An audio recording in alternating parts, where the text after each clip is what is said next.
আসসালামু আলাইকুম ওরহমতুল্লাহি ওবরাকাতুহু। আমি যে টপিকটা নিয়ে আজকে আলোচনা করব সেটা হচ্ছে prophetic mindset through the lens of সিরা or through the lens of সুন্নাহ। রাসূল সাল্লাল্লাহু আলাইহি ওয়াসাল্লাম ওনার মাইন্ডসেট কেমন ছিল? মাইন্ডসেট শব্দটার সাথে আমরা মোটামুটি পরিচিত না, সবাইকে বলেন মাইন্ডসেট মানে কি? মনস্তত্ত্ব, তাই তো? মানুষের মেন্টাল অ্যাটিটিউড, সে যেভাবে ভাবে, যেভাবে চিন্তা করে, একটা মানুষ তার চারপাশের জগৎটাকে যেভাবে দেখে, যেভাবে ভাবে, যেভাবে চিন্তা করে এবং যেভাবে সে সিদ্ধান্ত নেয়, এটাকে বলে তার mindset, the way of thinking. তো রাসূলুল্লাহ সাল্লাল্লাহু আলাইহি ওয়াসাল্লামের মাইন্ডসেট কেমন ছিল? তিনি বিভিন্ন সিচুয়েশনে কীভাবে ওই সিচুয়েশনটাকে ডিল করতেন, ওনার অ্যাপ্রোচ কেমন ছিল, কোন পরিস্থিতিতে কিভাবে রিয়্যাক্ট করতেন, কিভাবে রেসপন্স করতেন, কিভাবে থিঙ্ক করতেন, কিভাবে ডিসিশন মেকিং করতেন, এই টোটাল বিষয়টাকে আজকে আমরা prophetic mindset through the lens of সিরাতে কভার করবার চেষ্টা করবো ইনশাআল্লাহ। একটু ভারী টপিক, তারপরে খুব সহজ করে উপস্থাপন প্রেজেন্টেশন করতে পারলে এটা বোঝা যাবে ইনশাআল্লাহ বিইذنিল্লাহ। তাহলে আমি প্রায়ই রাসূল সাল্লাল্লাহু আলাইহি ওয়াসাল্লামের মাইন্ডসেট বোঝানোর জন্য সিরাতে ঢুকে যাব, মানে রাসূল সাল্লাল্লাহু আলাইহি ওয়াসাল্লামের আসিরা আল আতেরা আল মুবারাকা, ওনার বায়োগ্রাফিতে প্রবেশ করব এবং সেখান থেকে রেফারেন্সগুলো শেয়ার করব আপনাদের সাথে, এবং সুন্নাহ থেকে রেফারেন্স শেয়ার করব, যাতে করে আমাদের কাছে ক্লিয়ার হয় যে ওনার মাইন্ডসেটটা কেমন, দৃষ্টিভঙ্গি কেমন। আমরা অনেকে বলি না যে দৃষ্টিভঙ্গি বদলান তো জীবন বদলে যাবে, এটা বলি না আমরা? তার মানে এটা খুব গুরুত্বপূর্ণ, মাইন্ডসেট খুব গুরুত্বপূর্ণ। আমরা প্রফিটিক মাইন্ডসেট নিয়ে কথা বলবো ইনশাআল্লাহ। আমি আমার রিসার্চে 12টা মাইন্ডসেট খুঁজে পেয়েছি, based on my personal research. আরও কিছু মাইন্ডসেট থাকতে পারে, কিন্তু মেইনলি ঘুরে ফিরে এই 12টার মধ্যেই সীমাবদ্ধ রাসূল সাল্লাল্লাহু আলাইহি ওয়াসাল্লামের মাইন্ডসেট। সেই 12টা মাইন্ডসেট কি আমি পয়েন্টগুলো উল্লেখ করে আমি মূল আলোচনাতে প্রবেশ করছি। প্রথম হচ্ছে গড সেন্ট্রিক মাইন্ডসেট, 2 নম্বরে ভিশন ওরিয়েন্টেড, 3 নম্বরে উইজডম ড্রিভেন, 4 নম্বরে রিফর্ম সেন্ট্রিক, 5 নম্বরে ওপেন মাইন্ডেড, 6 নম্বর এন্টারপ্রেনাল, 7 নম্বর কনসিডারেট, 8 নম্বর ট্রান্সপারেন্ট, 9 নম্বর অ্যাপ্রিসিয়েটিভ, 10 নম্বর হচ্ছে ফ্লেক্সিবল, 11 নম্বর অপটিমিস্টিক, 12 নম্বর হচ্ছে resilient. Based on my research, আমার ক্ষুদ্র গবেষণায় আমি খুঁজে পেয়েছি যে রাসূল সাল্লাল্লাহু আলাইহি ওয়াসাল্লাম এই ধরনের মানসিকতার অধিকারী ছিলেন, এই অ্যাপ্রোচের অধিকারী ছিলেন। প্রথম যেই মাইন্ডসেটটা নিয়ে আমরা আলোচনা করব সেটা হচ্ছে গড সেন্ট্রিক মাইন্ডসেট বা আল্লাহ সেন্ট্রিক মাইন্ডসেট। অর্থাৎ রাসূল সাল্লাল্লাহু আলাইহি ওয়াসাল্লাম যে কোনো কাজে তিনি আল্লাহ তাআলাকে ফিল করতেন, সব কিছু ছিল আল্লাহ তাআলা কেন্দ্রিক। যাই তিনি করতেন না কেন, একজন মহান সত্তার সন্তুষ্টির জন্যই তিনি সেটা করতেন। তিনি কে? আওয়াজ করে বলুন, তিনি কে? আল্লাহ সুবহানাহু ওয়া তাআলা। তার সন্তুষ্টির জন্যই তিনি সব কিছু করতেন এবং সব সময় তিনি এটা ফিল করতেন যে আমার আসল ভরসা স্থল হচ্ছে আল্লাহ তাআলা। আসল ভরসা স্থল কে?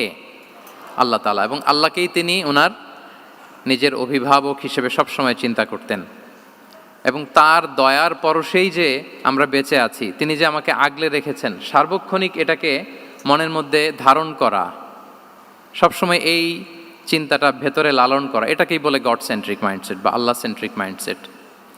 এই মাইন্ডসেটের অধিকারী যদি আপনি হতে পারেন, আপনি একটা ডিভাইন পাওয়ার শিল্ডের ভেতরে থাকবেন, একটা ডিভাইন প্রোটেকশনে থাকবেন। চারিদিকে তুফান, ঝঞ্ঝা, ঝড়, অনেক কিছু, কোনো কিছুই আপনাকে স্পর্শ করবে না, কারণ আপনার গড সেন্ট্রিক মাইন্ডসেট আছে। একটা মহাশক্তিধর সত্তার সাথে আপনার সংযোগায়ন আছে, কানেক্টিভিটি আছে। সো প্রথম মাইন্ডসেটটা হচ্ছে গড সেন্ট্রিক মাইন্ডসেট। রাসূল সাল্লাল্লাহু আলাইহি ওয়াসাল্লাম সবসময় সব কিছু আল্লাহ তাআলার সন্তুষ্টির জন্য করতেন এবং তিনি ভাবতেন আমার কেউ না থাক, আল্লাহ আছে। যার কেউ নাই তার কে থাকে? আল্লাহ আছে। এটাই হচ্ছে গড সেন্ট্রিক মাইন্ডসেট। আসুন আমরা সিরাতের ভেতরে ঢুকে যাই, যেহেতু আমরা বলেছি থ্রু দ্য লেন্স অফ সিরা। সিরাতের পরতে পরতে, সুন্নাহর পরতে পরতে আমরা দেখব যে তিনি গড সেন্ট্রিক মাইন্ডসেটের অধিকারী ছিলেন কিনা। আল্লাহর হাবিব সাল্লাল্লাহু আলাইহি ওয়াসাল্লাম একবার একটা যুদ্ধ থেকে ফেরার পথে মরুভূমির মাঝখানে সেনাবাহিনীকে থামিয়ে বিশ্রামের ঘোষণা দিলেন যে তোমরা একটু বিশ্রাম নাও। তো উনি একটা গাছের নিচে বিশ্রামের জন্য গেলেন এবং সেখানে গাছের ডালে ওনার তলোয়ারটা ঝুলিয়ে রাখলেন, ঝুলিয়ে বিশ্রাম নিতে লাগলেন, ঘুমিয়ে পড়লেন। হঠাৎ এক বেদুইন এসে রাসূল সাল্লাল্লাহু আলাইহি ওয়াসাল্লামের এই কোষবদ্ধ তলোয়ারটা কোষমুক্ত করে এরকম হাতে নিল। রাসূল সাল্লাল্লাহু আলাইহি ওয়াসাল্লাম ঘুম থেকে জেগে উঠলেন। এবার বেদুইন বলতে আরম্ভ করলো, মাইয়ামনাউকা মিন্নি, এই মুহাম্মদ তোমাকে এবার কে বাঁচাবে বলো, এই তো আমার হাতে তলোয়ার, কে বাঁচাবে? সাথে সাথেই আল্লাহর হাবিব সাল্লাল্লাহু আলাইহি ওয়াসাল্লাম উনি উত্তরে বললেন আল্লাহ। উত্তরে কি বললেন? কোনো চিন্তা ভাবনা নাই যে ওরে আঘাত করা যায় কিনা পাল্টা, বা কোনোভাবে ওর কনফিডেন্স ডাউন করা যায় কিনা, এদিক সেদিক কারো সাপোর্ট চাওয়া যায় কিনা, কোনো দিকে না তাকিয়ে কি বললেন? আল্লাহ। সবসময় তিনি আল্লাহ কেন্দ্রিক ছিলেন। এটাকে বলে গড সেন্ট্রিক মাইন্ডসেট। যে কোনো পরিস্থিতিতে তিনি আল্লাহ যে আমার সাথে আছেন এটা কল্পনা করতেন। এবং সুনানে আবু দাউদের একটি বর্ণনা এসছে, রাসূল সাল্লাল্লাহু আলাইহি ওয়াসাল্লাম কানা নবী সাল্লাল্লাহু আলাইহি ওয়াসাল্লাম ইযা হাযাবাহু আমরুন সাল্লা, তাকে যখন কোনো জিনিস বিচলিত করতো তিনি জায়নামাজের মুসল্লায় দাঁড়িয়ে যেতেন, সালাতের জন্য দাঁড়িয়ে যেতেন। বিপদে পড়লেই আল্লাহর কাছে সেটা সঁপে দিতেন, শেয়ার করতেন। আমরা বর্তমানে কোনো বিপদে পড়লেই কি করি? আগে কোথায় শেয়ার করি? ফেসবুকে। আসলে করা উচিত কার সাথে? হ্যাঁ, আমার স্ত্রীর সাথে শেয়ার করার আগেও শেয়ার করব কার সাথে? আমার বন্ধুর সাথে শেয়ার করার আগেও শেয়ার করব কার সাথে? আল্লাহর সাথে। আমরা যদি হিজরতের ঘটনাটাকে একটু অ্যানালাইজ করি তাহলে দেখব যে গারে সাউরে যখন আল্লাহ রাসূল সাল্লাল্লাহু আলাইহি ওয়াসাল্লাম এবং আবু বকর রাদিয়াল্লাহু তাআলা আনহু ওনারা আশ্রয় নিয়েছিলেন রাত্রিবেলায়, কুরাইশরা যখন খুঁজতেছিল, আবু বকর রাদিয়াল্লাহু তাআলা আনহু বলেন যে কুরাইশদের পা দেখা যাচ্ছে, ওরা যে হেঁটে যাচ্ছে, একটু উকি মারলেই আমাদেরকে দেখা যায়। তিনি অত্যন্ত ভীত সন্ত্রস্ত, তটস্থ, নিজের জন্য নয়, রাসূল সাল্লাল্লাহু আলাইহি ওয়াসাল্লামের সেফটির জন্য।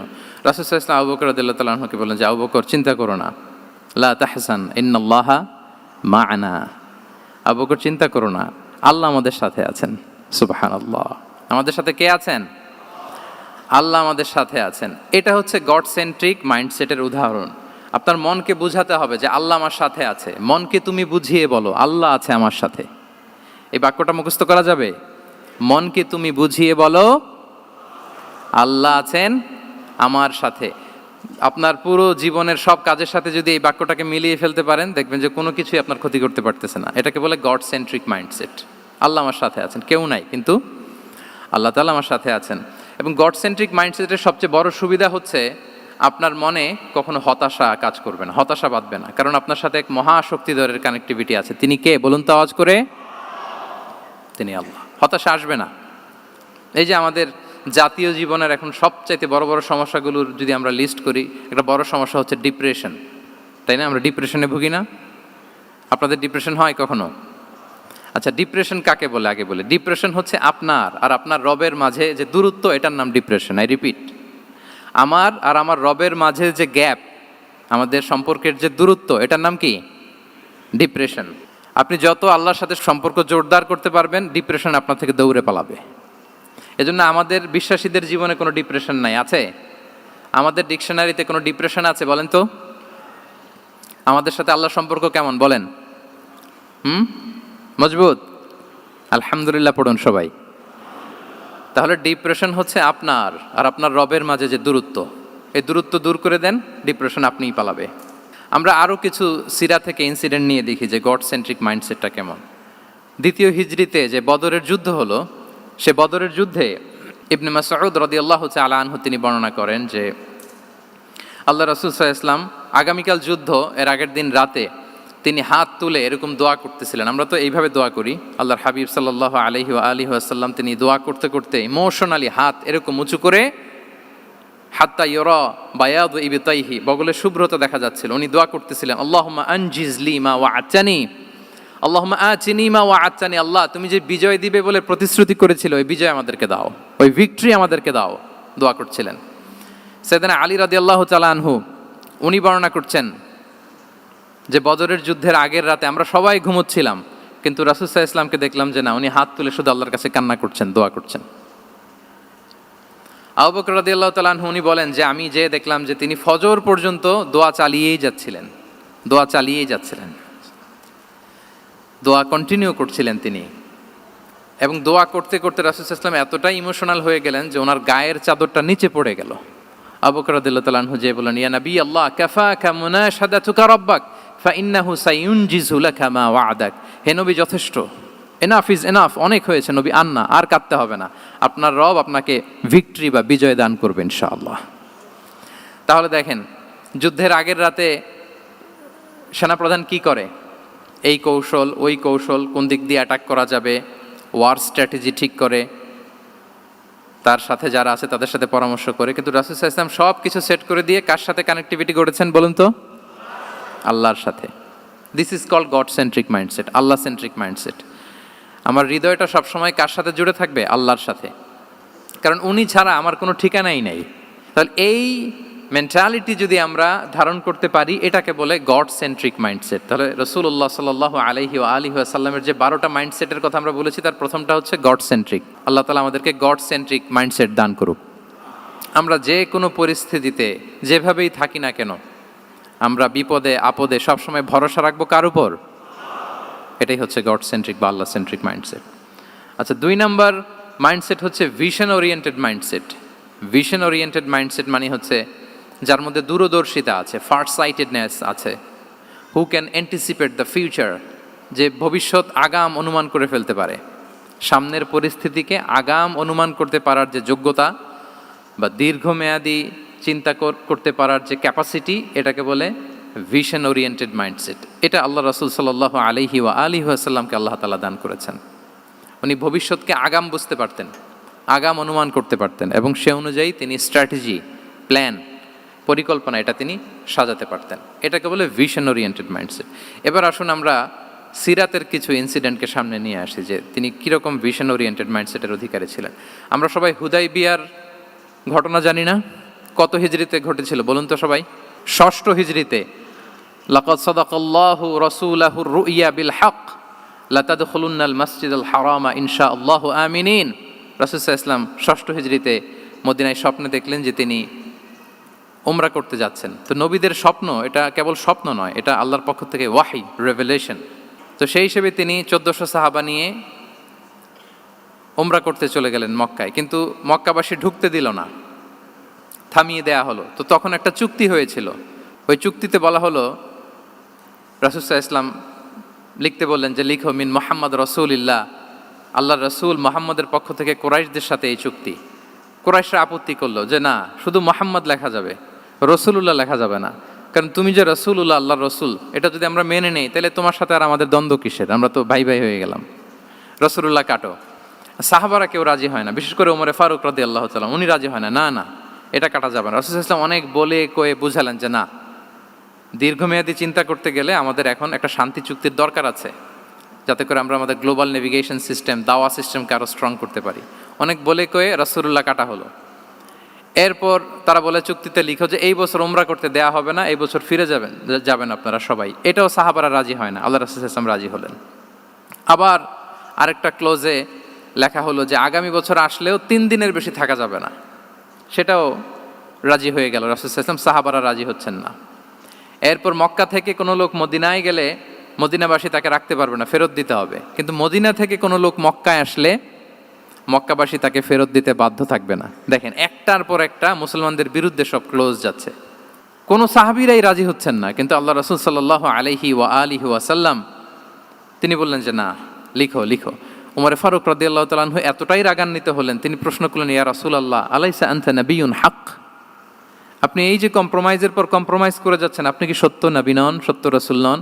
আলাসনা আলা দীনিন হক, আমরা কি সত্যের উপর প্রতিষ্ঠিত নই? আলাইসাল কুরআনু কিতাবুন হক, তো সব যদি সত্য হয় আপনি কেন এগুলো মানছেন? রাসূল সাল্লাল্লাহু আলাইহি ওয়াসাল্লাম বললেন যে ওমর, তুমি বাদ সেদো না, মেনে নাও। মেনে নিলেন, এবং এই মেনে নেওয়াটাকে আল্লাহ ভিক্টরি বলে ঘোষণা দিলেন, বিজয় বলে। আল্লাহু আকবার। ইন্না ফাতাহনা লাকা ফাতহাম মুবিনা। এবং হুদাইবিয়ার এই সন্ধি থেকেই বেসিকলি মক্কা বিজয় ওইদিকে ত্বরান্বিত হয়েছে গতি প্রবাহটা। কারণ রাসূল সাল্লাল্লাহু আলাইহি ওয়াসাল্লাম অনেক দূর দেখেছেন, সাহাবারাই সামনের কিছু বিষয়ে তারা খেয়াল করছেন, কিন্তু রাসূলুল্লাহ সাল্লাল্লাহু আলাইহি ওয়া আলিহি ওয়াসাল্লাম তিনি অনেক দূর দেখতে পাচ্ছেন। আচ্ছা বলেন, 3 তলার উপর থেকে একজন একটা ভিউ দেখতে পায়, আর 30 তলা উপর থেকে আরেকজন একটা কন্ডোমিনিয়ামের উপর থেকে একটা পানোরামিক ভিউ দেখতে পায়, দুইজনের ভিউ দেখা কি একরকম হয়? বলেন, একরকম হবে? কখনোই হবে না। তাহলে 30 তলার উপর থেকে যিনি দেখবে তিনি একটা পানোরামিক ভিউ দেখবে, দ্য টোটাল সিনারিও তার কাছে ক্রিস্টাল ক্লিয়ার হবে, যেটা সাহাবা রিদওয়ানুল্লাহি তাআলা আলাইহিম আজমাইন ওনাদের কাছে ক্লিয়ার ছিল না। এবং ঠিকই এই যে এটা তো বেশি দিন স্থায়ীও হয়নি, 6ষ্ঠ হিজরি থেকে 8ম হিজরি, মাত্র 3 বছরের ব্যবধানে রাসূল সাল্লাল্লাহু আলাইহি ওয়াসাল্লাম যত রিজিওনাল সুপার পাওয়ার ছিল, ওয়ার্ল্ড সুপার পাওয়ার ছিল, পার্সিয়ান এম্পায়ার, তারপর Roman empire, Byzantine empire, Egyptian empire, সব এম্পায়ারদের কাছে চিঠি পাঠিয়েছেন, সালামুন আলা মান ইত্তাবা আল হুদা আসলিম তাসলাম। এবং ইসলামের এক্সপান্ড হয়েছে। ওনার গ্লোবাল নেভিগেশন সিস্টেম উনি চালু করেছেন। এর কারণ কি? উনি ছিলেন ভিশন ওরিয়েন্টেড মাইন্ডসেটের অধিকারী, দূরদর্শী, অনেক দূর দেখতে পেতেন, অনেক দূর তিনি দেখতে পেতেন, দীর্ঘমেয়াদী তিনি পরিকল্পনা করতে পারতেন।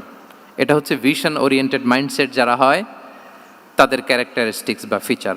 আরও একটা উদাহরণ দেই, আপনারা কি বলতে পারেন আবিসিনিয়াতে নবুয়তি কত সালে সাহাবারা হিজরতে গিয়েছিল? বলতে পারবেন কেউ? হ্যাঁ, নবুয়তি কত সালে? 5ম সালে। হ্যাঁ, নবুয়তি 5ম বছর ওনারা আবিসিনিয়াতে, বর্তমানে যেটা ইথিওপিয়া বা ইরিত্রিয়া, সেখানে সাহাবারা হিজরতে গিয়েছিলেন। এবং আবিসিনিয়াতে এই যে হিজরতে গেল, তারা সবাই মিলে ফিরে এসেছিল মদিনায় কবে? এটা কি কেউ জানেন? আল্লাহু আকবার, মাশাআল্লাহ মাশাআল্লাহ। বসুন। খায়বার বিজয়ের দিন এসেছিলেন। আবিসিনিয়াতে যারা হিজরতে গিয়েছিলেন তারা মদিনায় ব্যাগ এন্ড ব্যাগেজ সব কিছু নিয়ে খায়বার বিজয়ের সময়, মানে 7ম হিজরিতে এসেছিলেন। তো রাসূল সাল্লাল্লাহু আলাইহি ওয়াসাল্লাম যখন মক্কা থেকে মদিনায় হিজরত করলেন, সব সাহাবারা মদিনায় চলে আসছেন। মদিনায় এখন একটা ইসলামিক সোসাইটি, ইসলামিক স্টেট। বদরের যুদ্ধে মুসলমানদের বিজয়, খন্দকে বিজয়, খন্দক তো 5মে। তারপরে ওনারা কেন আসে না বলেন তো? আসেনি। 7ম হিজরিতে এসেছেন। জাফর রাদিয়াল্লাহু তাআলা আনহুর নেতৃত্বে, সাইয়েদনা আলী রাদিয়াল্লাহু তাআলা আনহুর আপন ভাই, বড় ভাই, ওনার নেতৃত্বে যখন 7ম হিজরিতে ওখানে যাওয়ার 15 বছর পর যখন তারা সবাই ফিরলেন, রাসূল সাল্লাল্লাহু আলাইহি ওয়াসাল্লাম এত খুশি হলেন, তিনি বললেন, মা আদরি বিআইয়িহিমা আনা আফরাহ বিফাতহি খাইবার আও বিকুদুমি জাফর। আমি কোনটাতে বেশি খুশি আজকে আমি জানি না, খায়বার বিজয়ে বেশি খুশি না আমার ভাই জাফরকে পেয়ে বেশি খুশি। আল্লাহু আকবার, এত খুশি হয়েছিলেন। তো এখন এমনি তো মনে প্রশ্ন জাগে যে রাসূল সাল্লাল্লাহু আলাইহি ওয়াসাল্লাম যখন মদিনায় চলে আসলেন, কোরআনের আয়াতগুলো নাজিল হয়, সালাত ফরজ হলো, জাকাত আসলো, সব হলো, একটার পর একটা হচ্ছে, ইসলামিক স্টেট, তো ওনারাই কেন আবিসিনিয়াতে পড়ে আছেন? প্রশ্ন জাগে না? ওই সময় একটা ক্রাইসিস মোমেন্ট ছিল, তখন ওনারা গিয়েছিল আবিসিনিয়াতে, কিন্তু আসে না কেন? ওনারা এসেছেন 7ম হিজরিতে। এর কারণ আবিসিনিয়ায় কিছু মুসলিমদেরকে রেখে দেওয়া, এটা রাসূলুল্লাহ সাল্লাল্লাহু আলাইহি ওয়াসাল্লামের প্ল্যান বি ছিল। কি ছিল? Plan B. রাসূল সাল্লাল্লাহু আলাইহি ওয়াসাল্লাম অপেক্ষা করছিলেন যে মদিনাকে প্রথমে ইন্টারনাল যত থ্রেট আছে এগুলো থেকে মুক্ত করতে হবে, এরপরে মদিনাকে যত এক্সটার্নাল থ্রেট আছে এগুলো থেকে মুক্ত করতে হবে। সব যখন মুক্ত করে উনি দেখলেন যে না, মদিনা সেফ জোন, এখন আর আলাদা একটা বেইজ, একটা এক্সট্রা সেফ জোন বা এডিশনাল বেইজ আমার কোথাও দরকার নাই। তখনই তিনি লোক পাঠালেন যে যাও, জাফরের নেতৃত্বে আবিসিনিয়ায় যারা হিজরত করেছে তারা সবাই মদিনায় চলে আসো। সুবহানাল্লাহি বিহামদি। তাহলে একটা প্ল্যানে কাজ করতেন না। আমরা তো এরকম করি, একটাই প্ল্যান। প্ল্যান কয়টা? এটা যদি ওয়ার্ক না করে শেষ, আমু নাই, সালাও নাই। কিন্তু রাসূলুল্লাহ সাল্লাল্লাহু আলাইহি ওয়া আলিহি ওয়াসাল্লামের প্ল্যান এ ছিল, প্ল্যান বি ছিল, প্ল্যান সি ছিল। প্ল্যান এ ওয়ার্ক না করলে প্ল্যান বিতে যেতেন, বি ওয়ার্ক না করলে সিতে যেতেন, এইভাবে তিনি কাজ করতেন। তাহলে এটা হচ্ছে বেসিকলি ভিশন ওরিয়েন্টেড মাইন্ডসেটের অধিকারী যারা, তারা এটা করে, যারা ফিউচারকে অ্যান্টিসিপেট করতে পারে, আগাম অনুভব করতে পারে যে কি হতে পারে সামনে। এই যে বাংলাদেশের বিভিন্ন প্ল্যান পরিকল্পনায় আমরা দেখা যায় যে এখান দিয়ে একটা ব্রিজ করে পরে ভাঙতে হয়, রাস্তা একটা তৈরির পরে ভাঙতে হয়, কোথায় এক টানেল হয়ে আছে প্রতি মাসে মাসে এখন লস হয়, তারপর 1 ঘন্টা বৃষ্টি হলে পুরো ঢাকা শহর এটা বন্যা হয়ে যায়। এগুলো হচ্ছে একাধিক প্ল্যান না থাকা, ভিশনারি অ্যাটিটিউডের অধিকারী না হওয়ার কারণে এই ঝামেলাগুলো আমাদের হচ্ছে। তো প্রফেটিক সিরার এই প্রফেটিক মাইন্ডসেট থেকে আমাদের নেয়ার বিষয় হচ্ছে এটা, যে আমাদেরকে ভিশনারি অ্যাটিটিউডের হতে হবে। রাসূল সাল্লাল্লাহু আলাইহি ওয়াসাল্লাম ভিশন ওরিয়েন্টেড মেন্টালিটির ছিলেন। আগাম, আজ থেকে 50 বছর পরে বাংলাদেশে কি ক্রাইসিস হতে পারে, আজ থেকে ঠিক 100 বছর পরে বাংলাদেশে কি হতে পারে, ওই রোড ম্যাপকে সামনে রেখে আমাদেরকে প্ল্যান করতে হবে। এটাকে বলে ভিশন ওরিয়েন্টেড মাইন্ডসেটের অধিকারী হওয়া। 3 নাম্বার হচ্ছে উইজডম ড্রিভেন মাইন্ডসেট। উইজডম মানে হচ্ছে প্রজ্ঞা। প্রজ্ঞা কি? জ্ঞান আর কমন সেন্স দুইটা একসাথে হইলে ওইটারে প্রজ্ঞা বলে। When the knowledge and common sense join together, it reflects as wisdom. আপনার জ্ঞান এবং আপনার কমন সেন্স একসাথে হইলে ওইটা উইজডম হয়ে যায়। রাসূল সাল্লাল্লাহু আলাইহি ওয়াসাল্লাম ছিলেন প্রজ্ঞায় সমৃদ্ধ এক মননের অধিকারী। ওনার সব কিছুতেই প্রজ্ঞা ছিল। উইজডম ইন গিভিং অ্যাডভাইস, উপদেশ দেওয়ার সময় ছিল। উইজডম ইন পলিসি মেকিংয়ের সময় সেখানে প্রজ্ঞা ছিল। Wisdom in action, strategic plan, কোনো স্ট্র্যাটেজিক প্ল্যানের ক্ষেত্রে প্রজ্ঞা ছিল। রাসূল সাল্লাল্লাহু আলাইহি ওয়াসাল্লাম একই প্রশ্নের উত্তর এক একজনকে এক একভাবে দিতেন। অনেক সাহাবারা জিজ্ঞেস করতেন যে রাসূলুল্লাহ একই প্রশ্ন, একে বললেন এইটা, ওরে বললেন ওইটা, ওরে বললেন আরেকটা, এটা কেন? তো রাসূল সাল্লাল্লাহু আলাইহি ওয়াসাল্লাম বললেন যে আমি জানি ওর কিসে ঘাটতি, আমি জানি ওর কি প্রয়োজন, আমি জানি ওকে কোন নাসিহাটা দিলে কাজ করবে, ফলে এক একজনকে আমি এক একভাবে ক্লারিফাই করেছি। আল্লাহু আকবার। This is called wisdom. আচ্ছা, উইজডম, রাসূল সাল্লাল্লাহু আলাইহি ওয়াসাল্লাম যে উইজডম ড্রিভেন মাইন্ডসেটের অধিকারী ছিলেন, এটার কয়েকটা এক্সাম্পল আমরা সিরাত থেকে দেখি। মক্কা বিজয় হয়েছে কত হিজরিতে? অষ্টম হিজরিতে যখন মক্কা বিজয় হলো, তখন রাসূল সাল্লাল্লাহু আলাইহি ওয়াসাল্লাম আম্মাজান আয়েশার সাথে গল্প করছিলেন আর বলছিলেন, আয়েশা, লাউলা হাদাসাতু আহদি কওমিকা বিল কুফরি লানাকাতুল কাবাতা ওয়ালা জাআলতুহা আলা আসাসি ইব্রাহিম।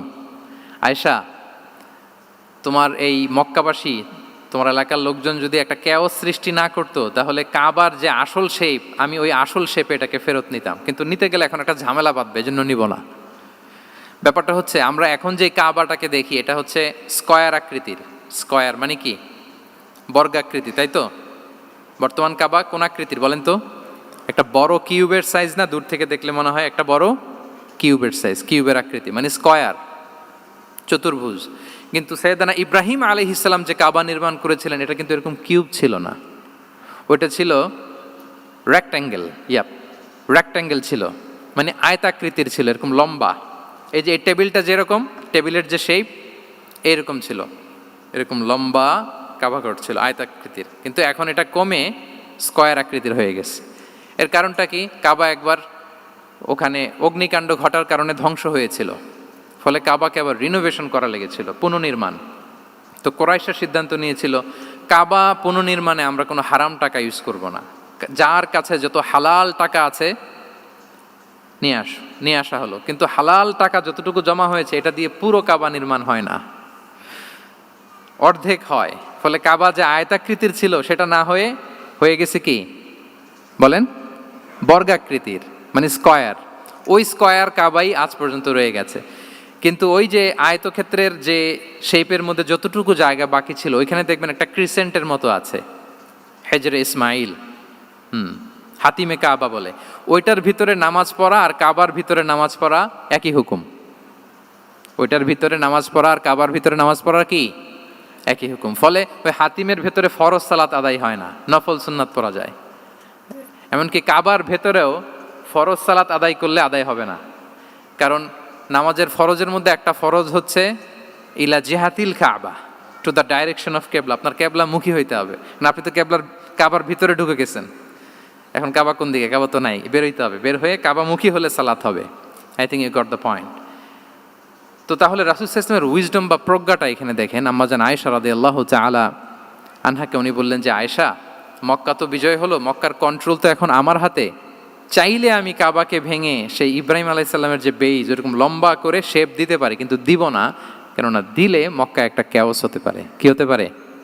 কারণ তারা একেবারে ভেরি রিসেন্ট মুসলমান হয়েছে, তারা না বুঝেই বলবে যে সেই আদি কাবা, মুহাম্মদ এই কাবার অপমান করেছে, কাবাকে ভুলুণ্ঠিত করেছে, সম্মানকে নষ্ট করেছে, এরকম একটা কোশ্চেন রাইজ করতে পারে। এই জন্য আমি করলাম না।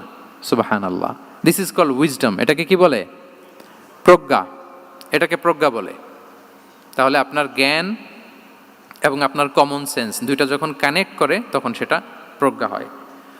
প্রজ্ঞার আরেকটা উদাহরণ যদি দেই সিরাত থেকে, রাসূল সাল্লাল্লাহু আলাইহি ওয়াসাল্লামের যে কনফ্লিক্ট রিজলভিং ক্যাপাসিটি ছিল, যখন কাবাকে পুনর্নির্মাণ করা হচ্ছে, তখন হাজরে আসওয়াদকে বের করা লেগেছিল, এবং রিনোভেশন শেষে আবার হাজরে আসওয়াদকে তার জায়গা মতো, মানে ব্ল্যাক স্টোন, যেটাতে চুমু দিলে মানুষের গুনাহ মাফ হয়ে যায়, হাজরে আসওয়াদ, চিনতে পেরেছেন না? ফলে অনেক বোনেরা যাদের জন্য হেজাব নিকাব মেনটেন করা হচ্ছে ফার্জ, পর্দার কোনো বালাই নাই, পুরুষের সাথে ধাক্কা ধাক্কি করে তার শরীর মিশে যাচ্ছে, গা মিশে যাচ্ছে, ধাক্কা ধাক্কি করে একটা সুন্নতের জন্য ফরজকে স্যাক্রিফাইস করে ফেলতেছে। মানে ফোকাস ঠিক নাই আর কি, কোথায় যে কোনটা করতে হবে ওইটাই ভুলে গেছে। তো এই হাজরে আসাদ পাথরকে আবার জায়গা মতো রাখতে হবে। এখন কে রাখবে, এই নিয়ে মারামারি মক্কায়। বড় বড় চারটা গোত্র বলে, এই গোত্র বলে আমি রাখবো, এই গোত্র বলে আমি রাখবো, আরেক গোত্র বলে রক্তের গঙ্গা বইয়ে দেব মক্কায়, কিন্তু এই সম্মান অন্যকে নিতে দিব না, কারণ ইটস ভেরি প্রেস্টিজিয়াস ইস্যু। যা আমাদের গোত্র এই ব্ল্যাক স্টোন হাজরে আসওয়াদকে নিয়ে জায়গা মতো রেখেছে, এটা কাউকে দিব না। তো সবাই যখন মারমুখী, তখন আল্লাহ রাসূল সাল্লাল্লাহু আলাইহি ওয়া আলিহি ওয়াসাল্লাম তিনি সমাধান দিলেন যে মারামারির দরকার নাই, একটা চাদর নিয়ে আসো। নিয়ে আসা হলো। 4 গোত্রের 4 লিডারকে বললেন চাদরের 4 কোণা ধরো।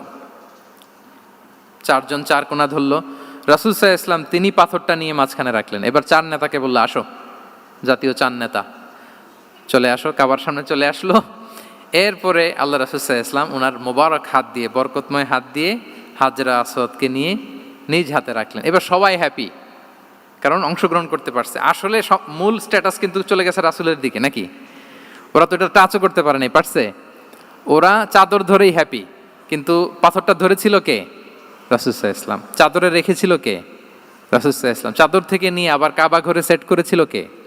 রাসূলুল্লাহ সাল্লাল্লাহু আলাইহি ওয়া আলিহি ওয়াসাল্লাম।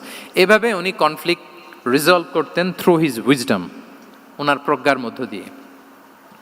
আমরা যদি তায়েফের ঘটনা দেখি, রক্তাক্ত হয়েছেন, পাহাড় রক্ষী ফেরেশতারা এসে বলেছে, রাসূলুল্লাহ জাস্ট অর্ডার করেন, আমরা কলাপস করবো এমনভাবে the entire Taif city will be collapsed, একেবারে স্ম্যাশ করে দিব, পাউডার হয়ে যাবে।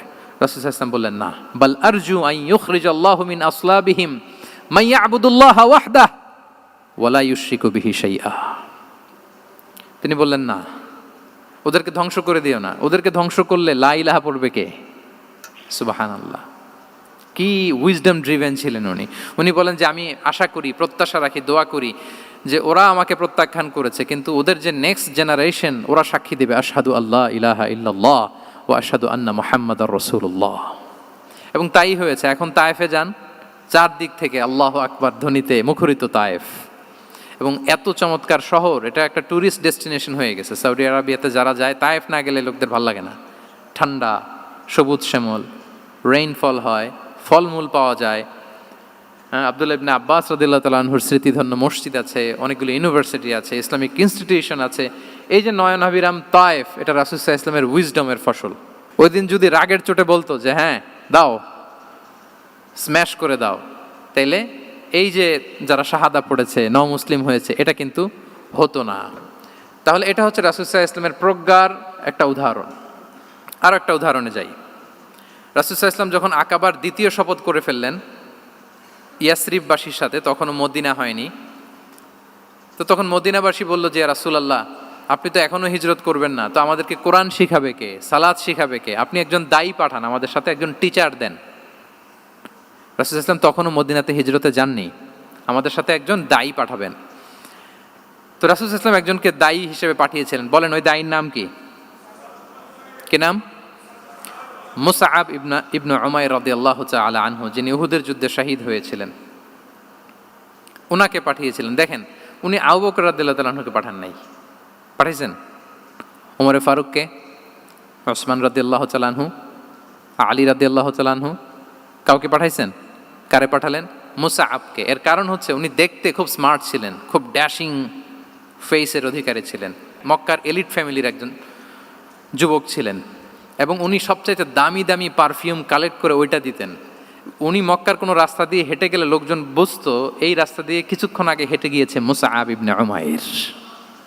সুবহানাল্লাহ। আমরা বাংলায় বলি না যে আগে দর্শনদারি পরে গুণবিচারী, এই কথাটার সাথে পরিচিত আপনারা? আগে দর্শনদারি পরে গুণবিচারী। আল্লাহ তাআলা এক একজনকে আমাদেরকে এক এক অবয়বে সৃষ্টি করেছেন। হুয়াল্লাযী ইউসাউবিরুকুম ফিল আরহামি কাইফা ইয়াশা। আল্লাহর একটা নাম হচ্ছে তিনি আল মুসাউবির, দ্য ডিজাইনার।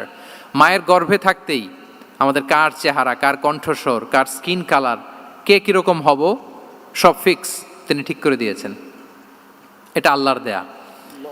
কিন্তু রাসূল সাল্লাল্লাহু আলাইহি ওয়াসাল্লামের উইজডমের ব্যাপার হচ্ছে তিনি আবু বকর রাদিয়াল্লাহু তাআলা আনহু, ওমর রাদিয়াল্লাহু তাআলা আনহু, ওসমান আলী, কাউকে চুজ না করে কাকে পাঠালেন? মুসআব ইবনে উমাইরকে। যে তাকে দেখলেই সবাই আগে পাগল হয়ে যায়, মানে ইমপ্রেস হয়ে যায়। হ্যাঁ, ফার্স্ট ইমপ্রেশনটা তার খুব ভালো, খুব ভালো। উনি মুসআব ইবনে উমাইরকে পাঠালেন, এবং যেই প্ল্যান সেই কাজ। উনি যে পুরো মদিনা কাঁপায় ফেলছেন, মাশাআল্লাহ। মদিনার ঘরে ঘরে উনি ইসলামের বার্তা পৌঁছে দিয়েছেন, এবং স্বয়ং রাসূলুল্লাহ সাল্লাল্লাহু আলাইহি ওয়াসাল্লামের আগে তিনি মদিনাতে জুমার নামাজ পড়েছিলেন। কারণ জুমার বিধান আসছে, কিন্তু মক্কা এমন একটা ল্যান্ড যেখানে এখনো জুমা পড়া আবশ্যক হয় নাই, চারদিকে কুফর বেষ্টিত। তো রাসূল সাল্লাল্লাহু আলাইহি ওয়াসাল্লাম লোক পাঠিয়েছেন যে জুমার বিধান এসছে, মুসাব তুমি কিন্তু মদিনায় যারা আছে তাদেরকে নিয়ে জুমা পড়ে ফেলো। তো মুসাব রাদিয়াল্লাহু তাআলা আনহু স্বয়ং রাসূলুল্লাহ সাল্লাল্লাহু আলাইহি ওয়াসাল্লামের আগে রাসূল সাল্লাল্লাহু আলাইহি ওয়াসাল্লামের পারমিশন নিয়ে মদিনাতে জুমা কায়েম করে ফেলছে। সুবহানাল্লাহি ওয়া বিহামদিহি। দেখেন, উইজডম ড্রিভেন পার্সোনালিটির অধিকারী ছিলেন, প্রজ্ঞার অধিকারী ছিলেন, অন্য কাউকে পাঠাননি। কাকে পাঠিয়েছেন? মুসআব ইবনে উমাইর। তাহলে উনি যেই কাজটাই করতেন, যেটা বলতেন, যেটাতে এঙ্গেজ হতেন, এর নেপথ্যে প্রজ্ঞা ছিল। কি ছিল ভাই? উইজডম ছিল। আল্লাহ যেন সেই উইজডম আমাদেরকে দান করেন, আল্লাহ যেন সেই প্রজ্ঞা দিয়ে আমাদেরকে সমৃদ্ধ করেন। আমরা সবাই পড়ি আমিন। 4 নাম্বার হচ্ছে রিফর্ম সেন্ট্রিক মাইন্ডসেট। মানে রাসূল সাল্লাল্লাহু আলাইহি ওয়াসাল্লাম সংস্কারবাদী ছিলেন আর কি। ভুলভাল দেখলে রিফর্ম করতেন, ইসলাহ করতেন, সংস্কার। এখন তো এই যে অনেকগুলো সংস্কার কমিটি হলো দেখলাম বাংলাদেশে, খুব সুন্দর, বিভিন্ন বিষয়ে সংস্কার হচ্ছে। এবং স্বাধীনতার পরে আমাদের বয়স তো আর বেশি না, মানে সব দলের লোকেরা মিলে একসাথে এরকম বসা, এরপর রাষ্ট্রীয় ইস্যু নিয়ে ডিসকাস করা, এরপর মাঝে মাঝে আবার ওয়াক আউট করা, আবার একটু মিষ্টি ঝগড়া করা, আবার একটু ফান করা, এই সব কিছুর মধ্য দিয়ে জাতির জন্য ভাবা, নতুন নতুন চিন্তা প্রণয়ন। That's very good, I do appreciate, এটা দরকার। এমন বাংলাদেশই তো আমরা চেয়েছিলাম, ঠিক কিনা বলেন? এই যে রিফর্ম হচ্ছে, এটা অ্যাপ্রিসিয়েবল। রাসূল সাল্লাল্লাহু আলাইহি ওয়াসাল্লামের কিন্তু এই রিফর্ম সেন্ট্রিক মাইন্ডসেট ছিল। অন্যায় দেখলে, ভুলভাল দেখলে, অসঙ্গতি দেখলে, ইনকনসিস্টেন্সি দেখলে শুধরে দিতেন। শুদ্ধাচার অভিযান চালিয়েছেন মক্কাতেও, মদিনাতেও রিফর্ম করতেন। সব খারাপকে তিনি ভালো দিয়ে পরিবর্তন করে দিতেন। আসুন সিরাতের আয়নায়, থ্রু দ্য লেন্স অফ সিরা, আমরা দেখি কিভাবে পরিবর্তন করতেন। রাসূল সাল্লাল্লাহু আলাইহি ওয়াসাল্লামের একটা আদাত বা হ্যাবিট ছিল, তিনি কোনো ব্যক্তির বা কোনো স্থানের কোনো বাজে নাম বা খারাপ নাম দেখলে ওটা ভালো নামে চেঞ্জ করে দিতেন। মক্কা থেকে মদিনায় হিজরতের আগে মদিনার নাম ছিল ইয়াসরিব। কি ছিল? ইয়াসরিব মানে হচ্ছে প্রতিশোধ বা নিন্দা বা ক্ষোভ বা ভর্ৎসনা, সবগুলোই খুব বাজে মিনিং ডিনোট করে। রাসূল সাল্লাল্লাহু আলাইহি ওয়াসাল্লাম বললেন, আমি যেই শহরে হিজরত করব এই শহরের নাম ক্ষোভ, এই শহরের নাম হিংসা, এটা হইতে পারে? বলেন। রাহমাতাল লিল আলামিন, হ্যাঁ, mercy and peace for the entire universe করে যাকে আল্লাহ পাঠিয়েছেন, উনি যেই শহরে থাকবেন ওই শহরের নাম প্রতিশোধের শহর, এটা হবে? উনি শহরের নাম চেঞ্জ করে দিলেন। উনি শহরের নাম দিলেন মদিনাতুন নবী। কি দিলেন? মদিনাতুন নবী, অথবা তবা তয়্যিবা, চেঞ্জ করে দিলেন, পরিবর্তন করে দিলেন। এক এলাকায় যে বিষ্ণু ইসলাম দেখলেন যে গাছপালা হয় না, উনি বললেন মাসমুহাদিহিল আরদ, এই জায়গার নাম কি? সবাই বলে ইসমুহা গাদেরা। গাদেরা মানে হচ্ছে মাকান লা নাবাতা ফিহি ওয়ালা শাজার, এমন জায়গা যেখানে ঘাস লতাপাতা কিছুই জন্মায় না। রাসূল সাল্লাল্লাহু আলাইহি ওয়াসাল্লাম বললেন, এই জন্যই তো ঘাস জন্মায় না, নাম তো রাখছো খুব বাজে একটা নাম। রাসূল সাল্লাল্লাহু আলাইহি ওয়াসাল্লাম বললেন, আজ থেকে এলাকার নাম গাদেরা নয়, এলাকার নাম আজকে থেকে খাদেরা। কি নাম? খাদেরা মানে কি বলেন? সবুজ, গ্রিন, এভারগ্রিন, সবুজ শ্যামল। এবং রাসূল সাল্লাল্লাহু আলাইহি ওয়াসাল্লাম যখন গ্রিন ল্যান্ড নাম দিয়ে দিলেন, এরপর থেকে সবুজ শ্যামল করে আল্লাহ জায়গাটাকে বরকতময় করে দিলেন। Changing names. এক সুন্দরী নারীকে বললেন মাসমুকি, কি নাম? বলে আসিয়া। আসিয়া মানে অবাধ্য। রাসূল সাল্লাল্লাহু আলাইহি ওয়াসাল্লাম বললেন, তুমি এত সুন্দরী, you are a beautiful lady, আর কি বাজে একটা নাম রেখেছো আসিয়া। তুমি আসিয়া কেন হবে? আজকে থেকে তোমার নাম জামিলা, মানে তুমি সুন্দরী, রূপবতী। সুবহানাল্লাহ, সুন্দর একটা নাম দিয়ে দিলেন। এক সাহাবীর নাম ছিল হাজান। হাজান মানে রাফ এন্ড টাফ, রুক্ষ। রাসূল সাল্লাল্লাহু আলাইহি ওয়াসাল্লাম বললেন, না, হাজান না, তোমার নাম আজকে থেকে সাহাল। কি নাম? সাহাল। সাহাল মানে সহজ। উনি বলেন, যেদিন থেকে সাহাল রাখছি এর আগ পর্যন্ত নাকি ওনার অসুস্থতা, রোগ বালাই একটার পর একটা লেগেই থাকতো। যেদিন থেকে সাহাল, ওই দিন থেকে উনি বলেন যে আল্লাহ তাআলা নবীর এই নাম চেঞ্জ করে দেওয়ার বারাকায় আমার পুরো জীবনের সব কাজকে আল্লাহ তাআলা সহজ করে দিয়েছেন। তাহলে রিফর্ম সেন্ট্রিক মাইন্ডসেট, আমরাও খারাপ কিছু দেখলে ভালো দিয়ে পরিবর্তন করব। কি বলেন? আচ্ছা, এটা তো নাম চেঞ্জ করে দেয়া। এবার সোশ্যাল রিফর্ম তিনি কি কি করেছেন আমরা একটু দেখি। তিনি যখন যুবক, মক্কায় এক ইয়ামানি লোক ব্যবসা করতে এসে তার প্রোডাক্ট বিক্রি করার পরে, আস ইবনে ওয়াইল নামে এক লোকের কাছে বিক্রি করার পরে যখন দাম চাইতে গেল, আস বলে, আরে বেটা, আমরা মক্কার সন্তান, আমরা দাম দিব না। তো সে ভাবলো হয়তো আমার সাথে ঠাট্টা করেছে, হজের মৌসুম যাক, বেচাকেনা শেষ করে যাওয়ার পথে দামটা নিয়ে যাব। সে ফেরার দিন আবার গেল যে আমার তো জিনিসের দামটা আপনি দিলেন না। সে বলে, আমরা এই ভূখণ্ডের মালিক, আমরা দাম দেই না। এটা তো বড় জুলুম। সে কান্নাকাটি শুরু করলো। তার এই কান্নাকাটি দেখে আল্লাহ রাসূল সাল্লাল্লাহু আলাইহি ওয়াসাল্লাম, ওনার চাচা জুবাইর ইবনে আব্দুল মুত্তালিব সহ ইয়াং স্টার যারা আছে, দ্য ইয়ুথ অব মক্কা, তাদের সবাইকে নিয়ে একটা সোসাইটি করলেন। এই যে আমরা হালাফুল ফুদুলের নাম শুনি না, যেটা বাংলায় আমরা কি বলি? হিলফুল ফুজুল। এই নামে তো অনেক সংগঠন আছে বাংলাদেশে। কি বলেন? যুবকরা কোনো সংগঠন করলে কমনলি এই নামটা পছন্দ করে, হিলফুল ফুজুল। আসলে এটার মূল নাম ছিল হালাফুল মুত্তাইয়িবিন। তিব মানে হচ্ছে রং। রাসূল সাল্লাল্লাহু আলাইহি ওয়াসাল্লাম সবাই মিলে, তখন জাহিলি যুগে একটা কালচার ছিল, বালতি ভর্তি রঙের ভেতরে হাত ঢুকিয়ে দিত, দিয়ে এই রং সমেত হাতটা তারা পাথরের মধ্যে লাগাতো, সবার হাত ওইখানে দিত, মানে আমরা হাতে হাত রেখে কমিটেড, আমরা ঐক্যবদ্ধ হলাম। সেখান থেকে হয়েছে হালাফুল মুত্তাইবিন থেকে হালাফুল ফুদুল। ওনারা বলল যে না, আমরা সবাই থাকবো মা আল মাজলুমি দিদ্দা জালেম, আমরা মজলুমের পক্ষে থাকবো, জালেমের বিপক্ষে থাকবো। এবং যেই প্রতিজ্ঞা ওই কাজ, সবাই মিলে আস ইবনে ওয়াইলকে ধরলো, তার কাছ থেকে টাকা আদায় করে ওই ইয়ামানি ব্যবসায়ীর কাছে পৌঁছে দিয়ে তিনি মাজলুমকে সহায়তা করেছেন। সুবহানাল্লাহ। এবং এই টেন্ডেন্সি, এই জুলুম, চাঁদাবাজি যেগুলো ছিল মক্কার জমিনে, রাসূল সাল্লাল্লাহু আলাইহি ওয়াসাল্লাম এই সোশ্যাল রিফর্মের মাধ্যমে এটাকে সংস্কার করেছেন।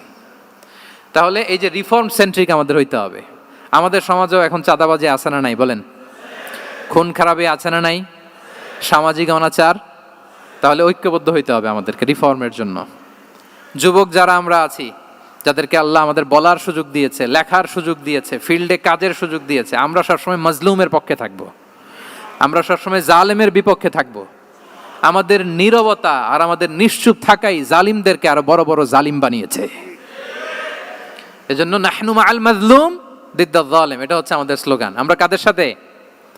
মজলুমের সাথে। আওয়াজ করে বলেন, কার সাথে? ইত্তাকু দাওয়াতাল মাজলুম। রাসূল সাল্লাল্লাহু আলাইহি ওয়াসাল্লাম বলেন, তোমরা মাজলুমের কান্নাকে ভয় করো, কেননা মাজলুমের কান্না আর আল্লাহর মাঝে কোনো ফারাক থাকে না, কোনো পর্দা থাকে না, বদদোয়া করলেই কবুল হয়ে যায়। তাহলে এভাবে রাসূলুল্লাহ সাল্লাল্লাহু আলাইহি ওয়া আলিহি ওয়াসাল্লাম তিনি সোশ্যাল রিফর্ম করেছেন।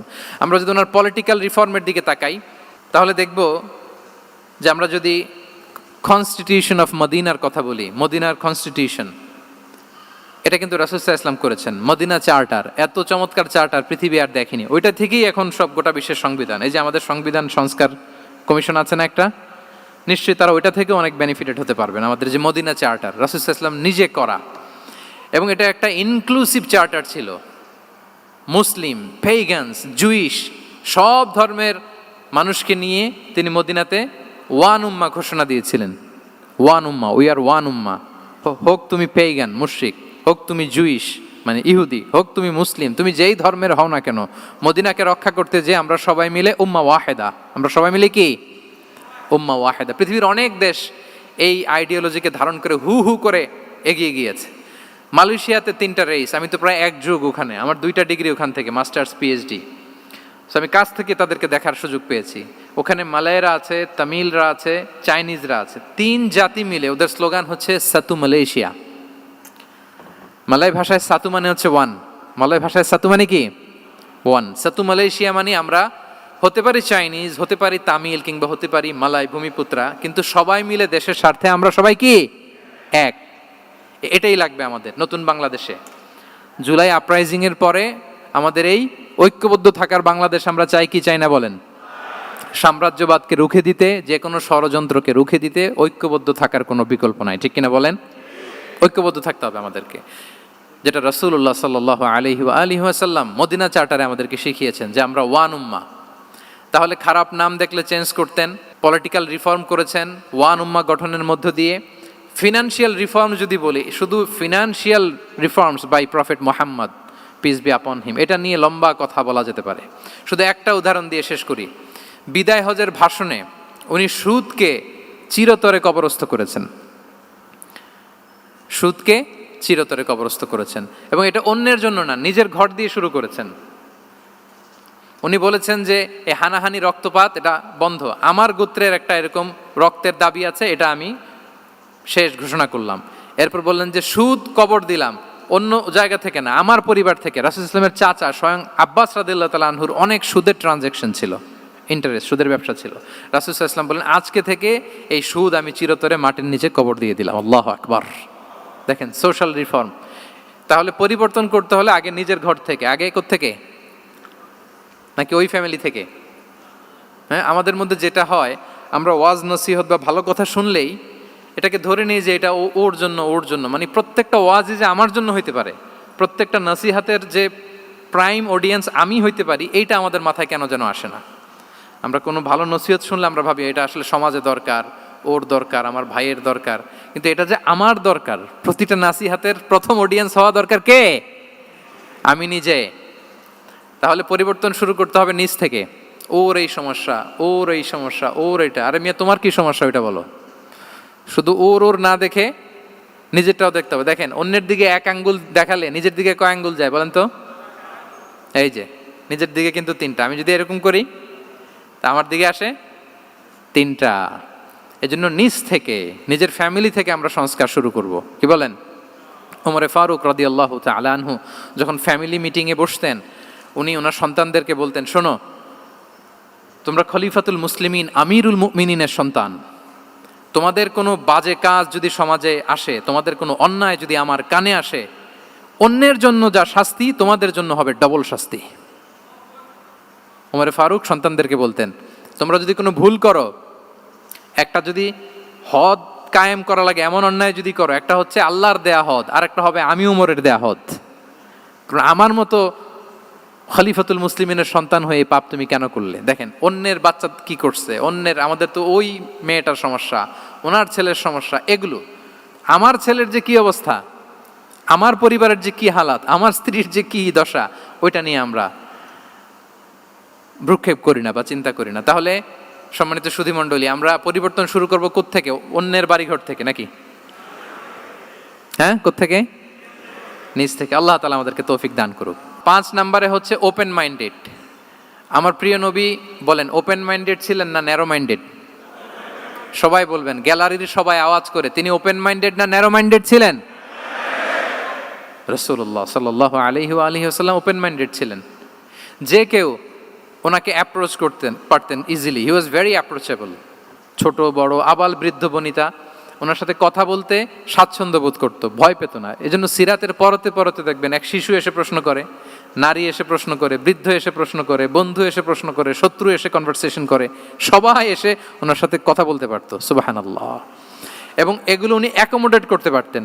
কি করতে পারতেন? অ্যাকোমোডেট করতেন। ছোট্ট একটা উদাহরণ দেই, আসির আল হালাবিয়া থেকে নেয়া একটা বিখ্যাত সিরাতের গ্রন্থ। বদরের যুদ্ধে রাসূল সাল্লাল্লাহু আলাইহি ওয়াসাল্লাম বদরের মাঠে সেনা ক্যাম্প স্থাপন করলেন। কি ক্যাম্প? সেনা ক্যাম্প স্থাপন করলেন। আল হুবাব ইবনুল মুনজির রাদিয়াল্লাহু তাআলা আনহু এক সাহাবী, উনি বললেন, ইয়া রাসূলুল্লাহ, এই যে সেনা শিবির যে এখানে স্থাপন করলেন, এটা কি আপনার নিজের ইচ্ছায় না আল্লাহর আদেশে? দেখেন, সেনাপতিরে কোনো সাধারণ সৈনিক এই প্রশ্ন করতে পারে? করলে চাকরি থাকবে? কিন্তু রাসূল সাল্লাল্লাহু আলাইহি ওয়াসাল্লামের কাছে সাহস নিয়ে আল হুবাব ইবনুল মুনজির বলে, ইয়া রাসূলুল্লাহ, এই যে সেনা শিবির স্থাপন করলেন, এটা কি আপনার ইচ্ছায় নাকি এটা ওয়াহি? রাসূল সাল্লাল্লাহু আলাইহি ওয়াসাল্লাম বললেন, না, এটা ওয়াহি না, এটা ওয়াহি না, বাল হুয়া রায়ু ওয়াল হারবু ওয়াল মাকিদা, না, এটা যুদ্ধের কৌশল হিসেবে আমি করেছি। আল হুবাব ইবনুল মুনজির বললেন, ইয়া রাসূলুল্লাহ, তাহলে সঠিক জায়গায় সেনা ক্যাম্প স্থাপন হয় নাই। রাসূলের দিকে তাকিয়ে বলতেছেন যে আপনি যেখানে করছেন ওখানে ঠিক হয় না ইয়া রাসূলুল্লাহ, আপনি অভয় দিলে আমি বলতে পারি কোথায় ঠিক হবে। রাসূল সাল্লাল্লাহু আলাইহি ওয়াসাল্লাম বললেন, তাই? আমি যেটা করছি এটা ঠিক হয় নাই, তাহলে কোনটা ঠিক বলো?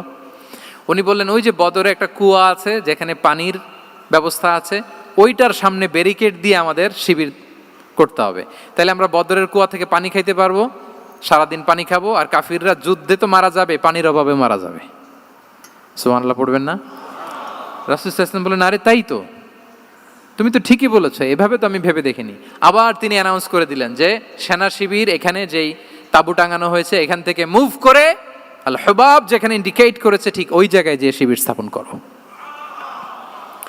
তাহলে আওয়াজ করে বলুন, ওপেন মাইন্ডেড না ন্যারো মাইন্ডেড? আমরা অনেক সময় আমাদের অধীনস্থদের কথা শুনতে চাই না। অনেক সময় অধীনস্থদের মাথা থেকেও দারুণ দারুণ দুর্দান্ত আইডিয়া চলে আসতে পারে। ইগনোর করবেন না সব সময়, আপনি দেখবেন যে তার কাছ থেকে ভালো আইডিয়া এসছে কিনা। তাহলে রাসূল সাল্লাল্লাহু আলাইহি ওয়াসাল্লাম এটাকে ইগনোর না করে অ্যাকোমোডেট করলেন। সুবহানাল্লাহ। খন্দক যুদ্ধের কথা যদি দেখি, পরীক্ষা খননের অ্যাডভাইস কে দিয়েছিল? মক্কার কোনো লোক? মদিনার? কে দিয়েছিল? সালমান আল ফারিসি। বাড়ি কোথায়? ইরান, পারস্য। হি ওয়াজ পার্সিয়ান বেসিকলি। তাহলে দেখেন, সেই পারস্য থেকে এসে বললেন যে এখানে পরীক্ষা খনন করলে ভালো হয়। 5.5 কিলোমিটার পরীক্ষা খনন করে ফেললেন। 4.5 মিটার প্রশস্ত, 3.5 মিটার হচ্ছে এটার ডেপথ।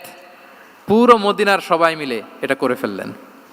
তার মানে আমি সব বুঝি, আমি সব জানি, এই মেন্টালিটি থেকে আমাদের বেড়ে আসতে হবে। এটা হচ্ছে একটা ন্যারো মাইন্ডেড পার্সোনালিটির অধিকারী, যে আমি যেটা বলছি ওইটা, এটার পরে কোনো কথা নেই, এটা ভুল।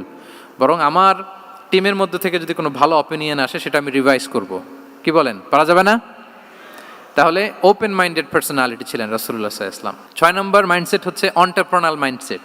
এন্টারপ্রেনাল, এখন তো এটা আপনারা সবাই খুব বেশি শোনেন, এন্টারপ্রেনারশিপ, এন্টারপ্রেনাল মাইন্ডসেট আসলে অনেক কিছুর সমন্বয় হয়। 1 নম্বর, যার প্রোঅ্যাক্টিভ অ্যাটিটিউড যাদের থাকে, solution focused, not problem focused. Problem সৃষ্টি হইলে ওইদিকে ফোকাস না করে কিভাবে সলিউশন করা যায় ওইদিকে ফোকাস করতেন। এরপর যে হিউম্যান রিসোর্সের ভালো ম্যানেজ করতে পারে, রিসোর্স কম কিন্তু to take the best out of this resource. অনেকে দেখবেন যে ছোট্ট জিনিসকে অর্গানাইজ করে এত সুন্দর প্রেজেন্টেশন করে, আবার অনেকের অনেক আছে কিন্তু সেটাকে প্রেজেন্ট করতে পারে না, এরকম আছে না নাই? রাসূল সাল্লাল্লাহু আলাইহি ওয়াসাল্লাম অল্প রিসোর্স দিয়ে অনেক বড় কিছু অ্যারেঞ্জ করতে পারতেন, সুবহানাল্লাহ। এবং he was a very good talent hunter. রাসূল সাল্লাল্লাহু আলাইহি ওয়াসাল্লাম একজন চৌকস ট্যালেন্ট হান্টার ছিলেন। He was a very good observer. সাহাবীদের কার কি ট্যালেন্ট এটা তিনি নোট করতেন। যার যে দক্ষতা তাকে তার ওই দক্ষতা দিয়ে ইসলামের সেবা করতে উৎসাহ দিতেন। যখনই কোনো প্রতিভাবান সাহাবীকে তিনি দেখেছেন, তিনি ইসলামের জন্য সেই প্রতিভাকে কাজে লাগানোর চেষ্টা করেছেন। একজনকে দিয়ে সবটা করেননি। আমাদের সমাজে এই একটা ভুল ধারণা আছে, আমরা অনেকে একজনের কাছ থেকে সব কামনা করি। একজন সব করতে পারে না, পারে? যারা পারেও কোনোটাই ভালোভাবে পারে না, সব পারে একটু একটু পারে। তো রাসূল সাল্লাল্লাহু আলাইহি ওয়াসাল্লাম ট্যালেন্ট হান্টার ছিলেন, যার যেখানে ট্যালেন্ট তাকে ওই কাজে লাগাতেন। বলেন তো খালিদ বিন ওয়ালিদ রাদিয়াল্লাহু তাআলা আনহুকে আল্লাহ রাসূল সাল্লাল্লাহু আলাইহি ওয়াসাল্লাম কি কাজে লাগিয়েছিলেন? অনেক পরে ইসলাম ধর্ম গ্রহণ করেছেন, কিন্তু যুদ্ধের অভিযানে পাঠিয়েছেন এবং পরবর্তীতে তিনি সেনাপ্রধান হয়েছিলেন মুসলিম ব্যাটালিয়নের। কারণ উনি ওয়ার স্ট্র্যাটেজি জানতেন। ওনার আক্রমণের কারণে তো উহুদের প্রান্তরে মুসলিমরা প্রায় নাস্তানাবুদ হওয়ার অবস্থা, তাই না? অনেক পরে আল্লাহ তাআলা ওনাকে ইসলামের জন্য কবুল করলেন। তাহলে উনি ওয়ার স্ট্র্যাটেজি জানতেন, ফলে রাসূল সাল্লাল্লাহু আলাইহি ওয়াসাল্লাম ওনাকে যুদ্ধের জন্য কাজে লাগিয়েছেন। তাহলে সবাইকে একটা দিলে হবে না, প্যারাসিটামল 3 বেলা সবার জন্য হবে নাকি যার যে রোগ সে অনুযায়ী প্রেসক্রিপশন? খালিদ বিন ওয়ালিদ রাদিয়াল্লাহু তাআলা আনহু তিনি সমরবিদ ছিলেন, রণকৌশলী। ওনাকে বানিয়েছেন সেনাপ্রধান। আওয়াজ করে বলুন, কি প্রধান? উনি সেনাপ্রধান হয়েছিলেন। আচ্ছা, আপনারা হাসান বিন সাবিত রাদিয়াল্লাহু তাআলা আনহুর নাম শুনেছেন নিশ্চয়ই। ওনাকেও তো যুদ্ধের ময়দানে পাঠিয়েছেন না? ওনারা পাঠিয়েছেন। ওনারা দিয়ে কি করছেন বলেন? কবিতা লিখতেন। ওনার কাব্য প্রতিভা ছিল। উনি বেসিক্যালি যুদ্ধ করতে জানতেন না, এজন্য রাসূল সাল্লাল্লাহু আলাইহি ওয়াসাল্লাম যুদ্ধে ওনাকে পাঠাতেনও না। বিভিন্ন যুদ্ধে ওনাকে না পাঠিয়ে নারীদেরকে, মদিনার নারী শিশু ভালনারেবলস যারা আছে তাদেরকে দেখভাল করার জন্য মদিনায় উনি রেখে যেতেন, কারণ আল্লাহ তাআলা ওনাকে কাব্য প্রতিভা দিয়েছিলেন। ওনার এক এক কবিতা পড়লে গায়ের লোম খাড়া হয়ে যায়, you will have goosebumps, literally আপনার গায়ের পশম দাঁড়িয়ে যাবে। এবং উনি ওনার কবিতা দিয়ে মুসলিমদেরকে, সাহাবীদেরকে উজ্জীবিত করতেন। মসজিদে নববীতে আল্লাহ রাসূল সাল্লাল্লাহু আলাইহি ওয়াসাল্লাম ওনার মিম্বারের পাশে শুধু হাসান বিন সাবিতের রাদিয়াল্লাহু তাআলা আনহুর জন্য আলাদা একটা মিম্বার বানিয়েছিলেন, যে হাসান তুমি ওখানে উঠে কবিতা লিখে আমার সাহাবাদেরকে উজ্জীবিত করবে জিহাদের জন্য। আল্লাহু আকবার। তাহলে একজনকে সেনাপ্রধান, আরেকজনকে জাতীয় কবি, আরেকজনকে হাসান বিন সাবিত রাদিয়াল্লাহু তাআলা আনহুকে কি বানালেন? জাতীয় কবি বানালেন। আচ্ছা, হুযাইফা ইবনুল ইয়ামান রাদিয়াল্লাহু তাআলা আনহু, ওনার ছিল ডিটেকটিভ মাইন্ড, এজন্য ওনাকে রাসূল সাল্লাল্লাহু আলাইহি ওয়াসাল্লাম মদিনার গোয়েন্দা বিভাগের প্রধান বানিয়েছেন, হেড অফ ডিটেকটিভ ডিভিশন। হুযাইফা ইবনুল ইয়ামান ছিলেন মদিনার কি? হেড অফ ইন্টেলিজেন্স, গোয়েন্দা বিভাগের প্রধান। মুআয ইবনে জাবাল রাদিয়াল্লাহু তাআলা আনহু প্রশাসনিক কাজ খুব ভালো বুঝতেন। মদিনার সবচাইতে বড় সিনিয়র আমলা ছিলেন মদিনা রাষ্ট্রের সবচাইতে সিনিয়র আমলা মুআয ইবনে জাবাল রাদিয়াল্লাহু তাআলা আনহুকে রাসূল সাল্লাল্লাহু আলাইহি ওয়াসাল্লাম কবিতা লেখার দায়িত্বও দেন নাই, গোয়েন্দাগিরি করতে দেন নাই, ওনাকে ইয়ামানের গভর্নর করে পাঠিয়েছেন। সুবহানাল্লাহি বিহামদি। তাহলে যার যে যোগ্যতা তাকে সেই জায়গায় কাজে লাগানো, এটাকে বলে এন্টারপ্রেনাল মাইন্ডসেট। এটা কি বলে? এন্টারপ্রেনাল মাইন্ডসেট। আল্লাহ হাবিব সাল্লাল্লাহু আলাইহি ওয়াসাল্লামের এই মাইন্ডসেট ছিল। 7 নম্বর মাইন্ডসেট হচ্ছে কনসিডারেট মাইন্ডসেট। কনসিডারেট মানে হচ্ছে সুবিবেচক, যার বিবেচনা আছে, অথবা যে অন্যের প্রতি সহানুভূতিশীল, উচ্চ বিবেকবোধ সম্পন্ন ব্যক্তিত্ব। রাসূল সাল্লাল্লাহু আলাইহি ওয়াসাল্লাম he was the man of 6 senses. ওনার 6টা সেন্স কাজ করতে একসাথে। কয়টা? আমাদের করে কয়টা? 5টা তো আল্লাহ দিছে, অনেকের 3টাও কাজ করে না। কোন দিক দিয়ে কি হচ্ছে? দিন দুনিয়ায় নাই, সে একেবারে অন্য জগতের মানুষ। কি হচ্ছে চোখ কান খোলা নাই, কিছু জানা নাই। কিন্তু রাসূল সাল্লাল্লাহু আলাইহি ওয়াসাল্লাম he was man of 6 senses. চারদিকে কোথায় কি হচ্ছে, কার একটু অসুবিধা হয়ে যাচ্ছে, কার একটু সমস্যা, খুব অন্যের ব্যথায় ব্যথিত ছিলেন, অন্যের দুঃখে দুঃখী ছিলেন। অন্যের প্রতি সহানুভূতি ছিলেন, ম্যান অফ সিক্স সেন্সেস ছিলেন তিনি। সিরাত থেকে দু একটা উদাহরণ দেখেন। একবার রাতের নামাজ, সম্ভবত এশার নামাজ, খুব ছোট্ট করে শেষ করে দিলেন। তো সাহাবারা জিজ্ঞেস করলেন, ইয়া রাসূলুল্লাহ, নামাজ তো এত তাড়াহুড়ো করতে আপনাকে কখনো দেখিনি। তিনি বললেন, আমি নামাজের মাঝখানে এক ছোট্ট বাচ্চার কান্না শুনেছি। আনাস রাদিয়াল্লাহু বর্ণনা করেন যে কানা রাসূলুল্লাহ সাল্লাল্লাহু আলাইহি ওয়াসাল্লাম ইয়াসমাউ বুকা আস-সাবিয়্যি মা উম্মি। আমি যখন নামাজে ইমামতি করছি, পেছনে মহিলাদের কাতারের ওখান থেকে একটা ছোট্ট শিশুর কান্নার আওয়াজ আমার কানে আসলো। দেখেন কি সেন্স।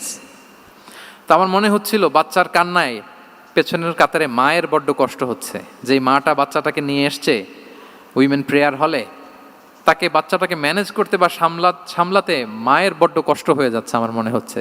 এজন্য আমি নামাজটা একটু শর্টকাটে শেষ করে দিয়েছি। Could you imagine that?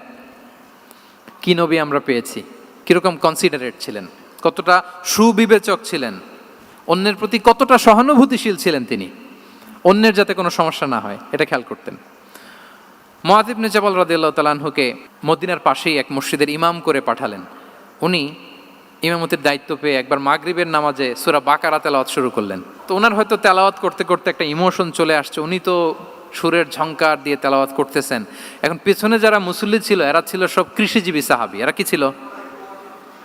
সারা দিন ওট দিয়ে, খেজুর গাছে পানি দিয়ে যান যায় কোনো রকম ফরজ পেরে যায় ঘুমাইতে হবে। এই সাহাবীরা যখন পিছনে দাঁড়াইছে আর উনি ধরছে কোন সূরা? সূরাতুল বাকারা। এখন ওনারা তো আর থাকতে পারে না, ওনার সাথে থাকতে না পারে এক সাহাবী নামাজ রেখে দিয়ে ডাইরেক্ট রাসূল সাল্লাল্লাহু আলাইহি ওয়াসাল্লামের কাছে, কারণ বড় হুজুর তো আছে মদিনায়।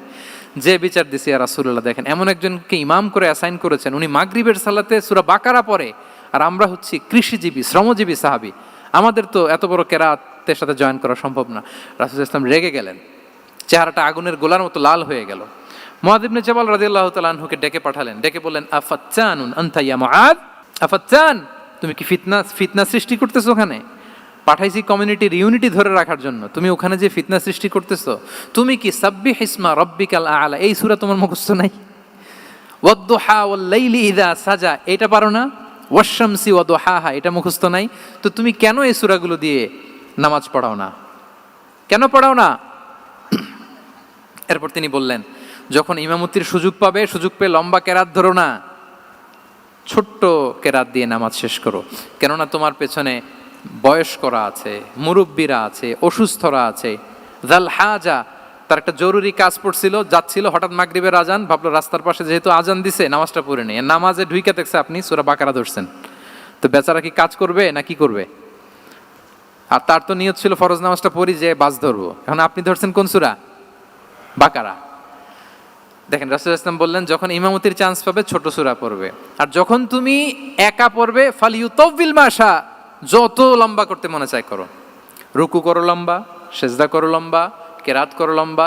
রাসূল সাল্লাল্লাহু আলাইহি ওয়াসাল্লাম তো রাতে আধা ঘন্টা 40 মিনিট প্রথম রাকাতে কেরাত পড়তেন, এরপরে আবার 40 মিনিট রুকুতে থাকতেন, রুকু থেকে দাঁড়ায় আবার 40 মিনিট, আবার সেজদায় যেয়ে 40 মিনিট, এরপরে সেজদা থেকে 2 সেজদার মাঝখানে আবার 40 মিনিট, 2 রাকাত দিয়ে এরকম রাতও শেষ করে দিয়েছেন। তো আপনার লম্বা যদি পড়তে মনে চায়, আপনি তো আপনার ব্যক্তিগত নফল সালাতে এভাবে লম্বা করবেন। কিন্তু আমাদের হয়ে গেছে উল্টা, একাকী নামাজ কোনো রকম রুকু সেজদা এরকম হয়ে গেছে না অনেকটা। কিন্তু ইমামতির সুযোগ পেলে মাশাআল্লাহ, আল্লাহু আকবার, এইবার শুরু হয়েছে শাইখ সুদাইসির কণ্ঠে এই লম্বা করে। এখন পেছনে মুসল্লিদের কি দশা ওইটা আর আমরা খেয়াল করি না। না, আমাদেরকে অন্যের প্রতি সহানুভূতিশীল হতে শিখিয়েছে ইসলাম, কনসিডারেট হতে শিখিয়েছে, সুবিবেচক হতে শিখিয়েছে, যেটা রাসূল সাল্লাল্লাহু আলাইহি ওয়াসাল্লাম করেছেন। এবং রাসূল সাল্লাল্লাহু আলাইহি ওয়াসাল্লাম কোনো কাজে কাউকে পাঠালে ওনার বিখ্যাত সে বাণীটা বলে দিতেন যে ইয়াসসিরু ওয়ালা তুআসসিরু বাশশিরু ওয়ালা তুনাফিরু, সহজ করে উপস্থাপন করো, কঠিন করো না। সুসংবাদ দিও, মানুষকে দিন থেকে ভাগিও না।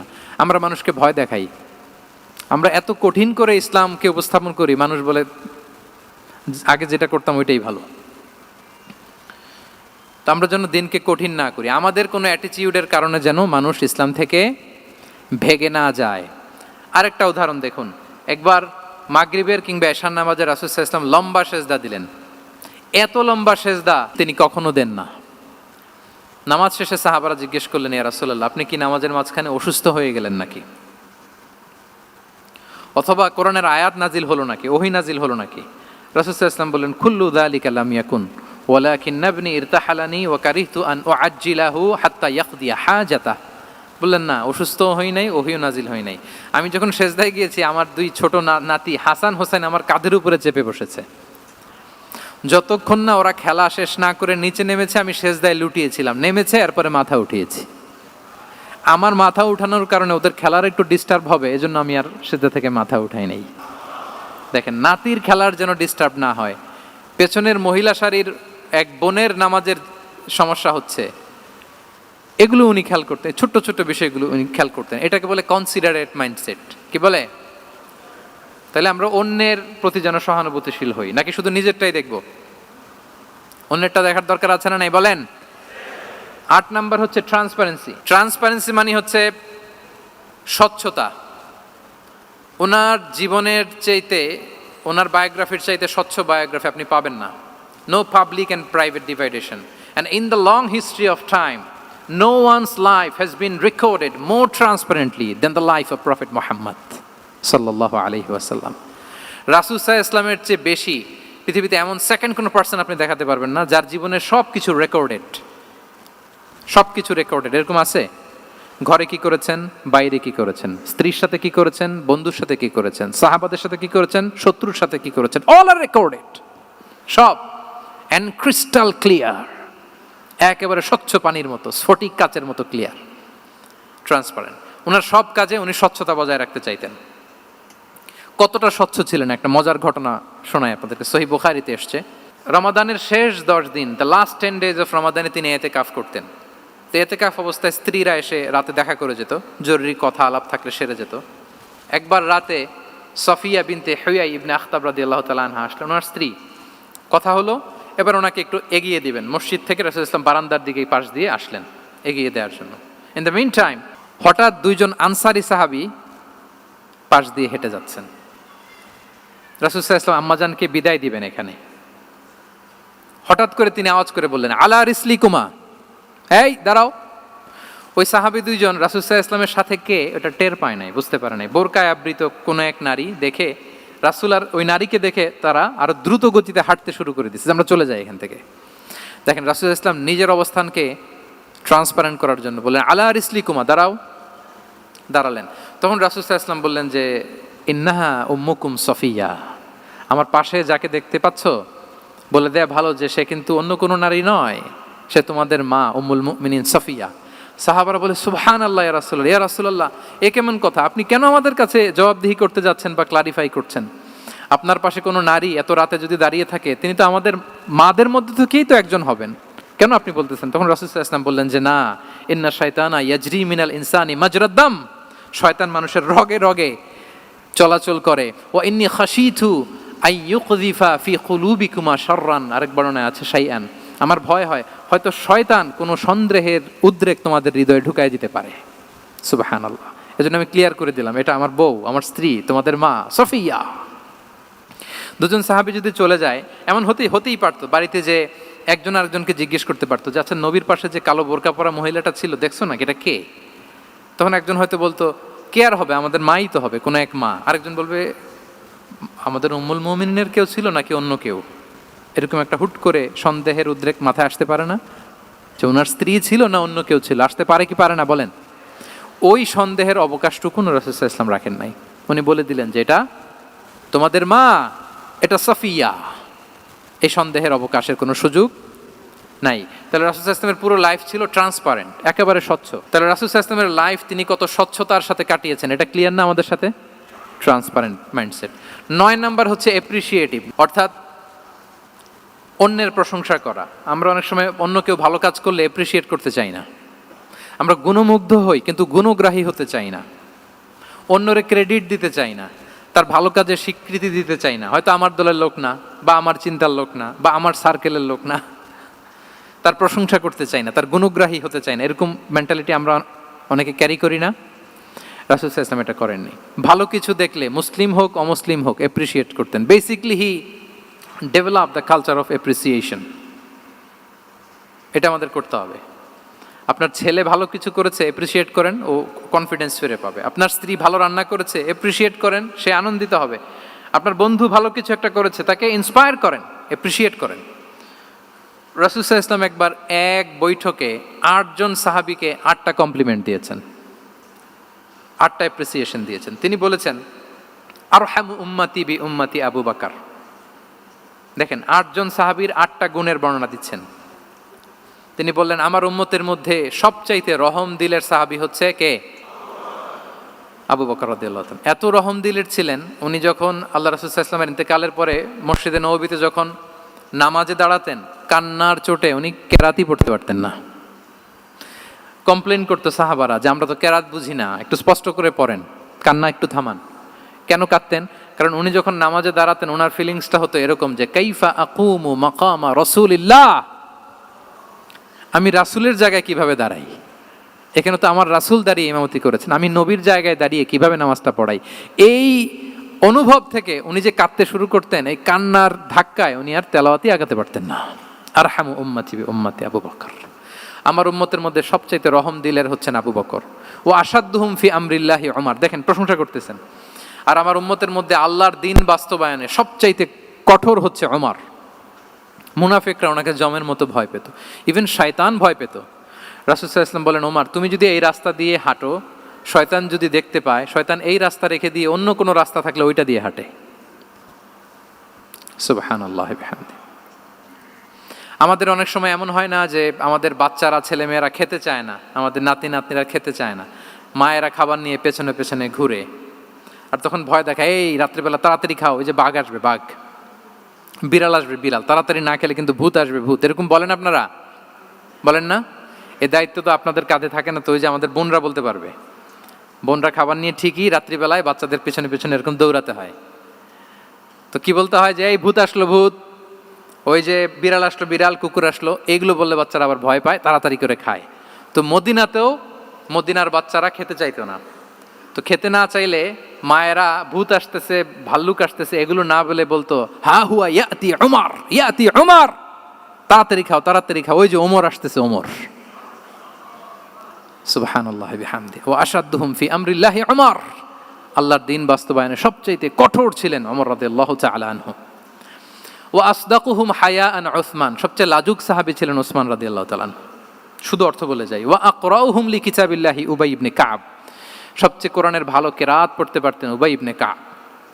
আফরাদুহুম যায়েদ ইবনে সাবিত, উত্তরাধিকার বন্টনের নীতিমালা ফারায়েজের জ্ঞান ছিল যায়েদ ইবনে সাবিত রাদিয়াল্লাহু তাআলা। ওয়া আ'লামুহুম বিল হালালি ওয়াল হারামি মুআয ইবনে জাবাল, এই উম্মতের হালাল হারামের স্পেশালিস্ট সাহাবী হচ্ছেন মুআয ইবনে জাবাল। আলা ওয়া ইন্না লিকুল্লি উম্মাতিন আমিনান ওয়া আমিনা হাযিহিল উম্মাহ আবু উবাইদা ইবনুল জাররাহ, সব উম্মতের একজন বিশ্বস্ত লোক থাকে, এই উম্মতের সবচাইতে বিশ্বস্ত লোক হচ্ছে আবু উবাইদা ইবনুল জাররাহ। দেখেন 8 জন সাহাবীর 8টা গুণের কথা বললেন। আচ্ছা, রাসূল সাল্লাল্লাহু আলাইহি ওয়াসাল্লাম যখন সাহাবীদের প্রশংসা করেছেন, ওই সাহাবীদের কেমন লেগেছে বলেন তো? ফিলিংসটা ভালো লেগেছে না? হৃদয়ে জুড়িয়েছে, ইন্সপায়ার্ড হয়েছেন, মোটিভেটেড হয়েছেন। সাহাবীদের মধ্যে সবচাইতে সুরেলা গলার কণ্ঠের অধিকারী ছিলেন আবু মুসা আল-আশআরী রাদিয়াল্লাহু তাআলা আনহু। তো রাসূল সাল্লাল্লাহু আলাইহি ওয়াসাল্লাম একবার রাত্রিবেলা তার বাসার পাশ দিয়ে যাচ্ছিলেন, দীর্ঘ সময় ওনার কণ্ঠের তেলাওয়াত শুনলেন। পরের দিন সকালে বললেন যে আবু মুসা, তুমি তো চমৎকার গলায় তেলাওয়াত করো। আবু মুসা বলে, ইয়া রাসূলুল্লাহ, আমি তো কোনোদিন আপনার সামনে দাঁড়িয়ে তেলাওয়াত করি না, আপনি কি করে জানলেন? রাসূল সাল্লাল্লাহু আলাইহি ওয়াসাল্লাম বললেন, গত রাতে তুমি যখন তেলাওয়াত করছিলে আমি তোমার ঘরের পাশ দিয়ে যাচ্ছিলাম, আমি মনোযোগ দিয়ে শুনেছি। আবু মুসা বলে, ইয়া রাসূলুল্লাহ, আপনি আমার তেলাওয়াত শুনতেছেন, ওইটা জানলে তো আমি ফজর পর্যন্ত তেলাওয়াত চালিয়ে যেতাম, হাত্তাল ফাজার, আমি তেলাওয়াত চালিয়ে যেতাম ইয়া রাসূলুল্লাহ।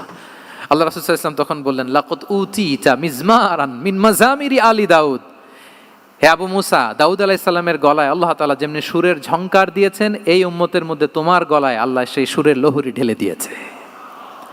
বলেন এই অ্যাপ্রিসিয়েশন যখন রাসূলের মুখ থেকে পাইলো কেমন লাগবে ওনার? এখানে ধরেন আপনি কেউ হাফেজে কোরআন শেখ সুদাইস যদি বলে যে মাশাআল্লাহ মাশাআল্লাহ আনতা কারিউল কুররা, আপনাকে যদি এটা বলে কেমন লাগবে আপনার? হ্যাঁ, সারা দুনিয়া তো এটা বলে বেড়াবেন যে শেখ সুদাইস আমার রেসিটেশনের প্রশংসা করেছে, খাবার ইমাম আমার প্রশংসা অ্যাপ্রিসিয়েট করেছে। আর স্বয়ং রাসূলুল্লাহ সাল্লাল্লাহু আলাইহি ওয়াসাল্লাম যখন বলে তোমার গলায় আল্লাহ সুরের ঝংকার ঢেলে দিয়েছে, তখন ওনার কেমন লেগেছে? এজন্য আপনার ছেলে মেয়ে স্ত্রী বন্ধু আপনার সার্কেলের কেউ কোনো ভালো কাজ করলে কৃপণতা করবেন না, অ্যাপ্রিসিয়েট করুন। রাসূল সাল্লাল্লাহু আলাইহি ওয়াসাল্লাম অ্যাপ্রিসিয়েশন আমাদেরকে শিখিয়েছেন। ইভেন মুখাইরেক নামে এক ইহুদি ছিল, মদিনার সব ইহুদিরা বিট্রে করেছে, কিন্তু এই মুখাইরেক নামে এক ইহুদি উহুদের যুদ্ধে মুসলিমদের পক্ষে লড়াই করে নিহত হয়েছে, সে তার কথা রেখেছে। মুসলিম সাহাবীদের শহীদদের লাশের সাথে যখন এই ইহুদি তার লাশও আনা হলো, রাসূল সাল্লাল্লাহু আলাইহি ওয়াসাল্লাম তার দিকে তাকায় বললেন, মুখাইরিক খায়রু ইয়াহুদ, মুখাইরিক is the best among Jewish. তিনি বললেন মুখাইরিক, এই পৃথিবীতে যত ইহুদি আছে এখানকার ইহুদিদের মধ্যে মুখাইরিক হচ্ছে সবচেয়ে শ্রেষ্ঠ ইহুদি। দেখেন মুখাইরিক কোন ধর্মের ছিলেন? মুসলিম নাকি? কোন ধর্মের? ইহুদি হওয়ার পরেও তাকে এপ্রিসিয়েশন করতে রাসূল সাল্লাল্লাহু আলাইহি ওয়াসাল্লাম ভুলেন নাই। তাহলে আমরা যেন এপ্রিসিয়েটিভ মাইন্ডসেটের অধিকারী হই। 10 নম্বরে হচ্ছে ফ্লেক্সিবল, মানে কোনো বিষয়ে খুব অনড় হয়ে থাকা, এটা রাসূল সাল্লাল্লাহু আলাইহি ওয়াসাল্লাম ছিলেন না, ফ্লেক্সিবল ছিলেন। আমরা অনেক সময় বলি না যে ভাই আপনি কি 9টায় আসতে পারবেন না 10টায়, বলে আম ফ্লেক্সিবল উইথ দিস, মানে যেটা বলবেন আমার সমস্যা, এরকম ইজি গোয়িং ছিলেন উনি, গো ধরে থাকতেন না, যে কোনো পরিস্থিতিকে সামলে নিতেন। ফ্লেক্সিবল হচ্ছে যে কোনো পরিবেশ পরিস্থিতির সাথে নিজেকে মানিয়ে নেওয়া, খাপ খাওয়া, নিজেকে সামলে নেওয়া, সলিউশন বের করে ফেলা, এটা রাসূল সাল্লাল্লাহু আলাইহি ওয়াসাল্লামের ছিল, এটাকে বলে ফ্লেক্সিবল মাইন্ডসেট। নাজরানের 60 জন খ্রিস্টান পাদ্রী এসেছিল মদিনায় দেখা করতে। এখন এত মানুষকে সম্মানিত মেহমান উনি কোথায় বসতে দিবেন, পরামর্শ করলেন কোথায় বসতে দেওয়া যায়। এক সাহাবী বলে আমার কাছে কিছু খেজুর পাতা আছে, ওটা বিছায়া একটা জায়গা করি ওখানে বসি। রাসূল সাল্লাল্লাহু আলাইহি ওয়াসাল্লাম বললেন না, দামি মেহমান, এটা হয়। আরেকজন বলে বিকেল বেলায় তো সূর্য পড়ে যাবে, পাহাড়ের ছায়ায় উহুদ পাহাড়ের ওই পাশে যেয়ে বসি। রাসূল সাল্লাল্লাহু আলাইহি ওয়াসাল্লাম বললেন না, এটাও তো হয় না। বলতে বলতে ওই 60 জন পাদ্রী চলেই আসছেন এই মানে বিদেশি মেহমান, ফরেন ডেলিগেশন। কি করবেন? রাসূল সাল্লাল্লাহু আলাইহি ওয়াসাল্লাম 60 জনকে মসজিদে নববীর ভেতরে নিয়ে বসালেন, মসজিদে নববীর ভেতরে বসালেন। এবং সিরাতে ইবনে ইসহাকে এসেছে যে তখন ওদের আবার ইবাদতের সময় হয়েছে, রাসূল সাল্লাল্লাহু আলাইহি ওয়াসাল্লাম তাদেরকে ইবাদতেরও সুযোগ দিয়েছেন। তাদের কিবলা পূর্ব দিকে, তারা পূর্ব দিকে হয়ে 60 জন ওখানে ইবাদত করেছে, তাদের ধর্মের রীতি অনুযায়ী সালাত আদায় করছে। দেখেন কতটা ফ্লেক্সিবল ছিলেন রাসূল সাল্লাল্লাহু আলাইহি ওয়াসাল্লাম। ফজরের সালাতের পরে ঘরে ঢুকেই আম্মাজান আয়েশাকে জিজ্ঞেস করতেন কোনো খাবার আছে? আম্মাজান আয়েশা যদি বলতেন আছে, তিনি সেটা খেতেন। কোনোদিন যদি বলতেন না ইয়া রাসূলুল্লাহ ঘরে তো খাবার নাই, তখন রাসূল সাল্লাল্লাহু আলাইহি ওয়াসাল্লাম বলতেন ফা ইন্নী সাইম, অসুবিধা নাই, খাবার যেহেতু নাই আমি রোজা রেখে দিলাম। কত ইজি গোয়িং। আচ্ছা আমরা হলে কি করতাম বলেন তো? ফজরের পরে ঘরে গেছেন, আপনি বড় সাহেব না, এবার যাওয়ার পরে জিজ্ঞেস করছেন কি আছে খাবার দাও, যদি বলে ঘরে কিছু নাই, কি বলবেন দেখি, কয়েকটা উত্তর আসুক। হ্যাঁ, খবর আছে?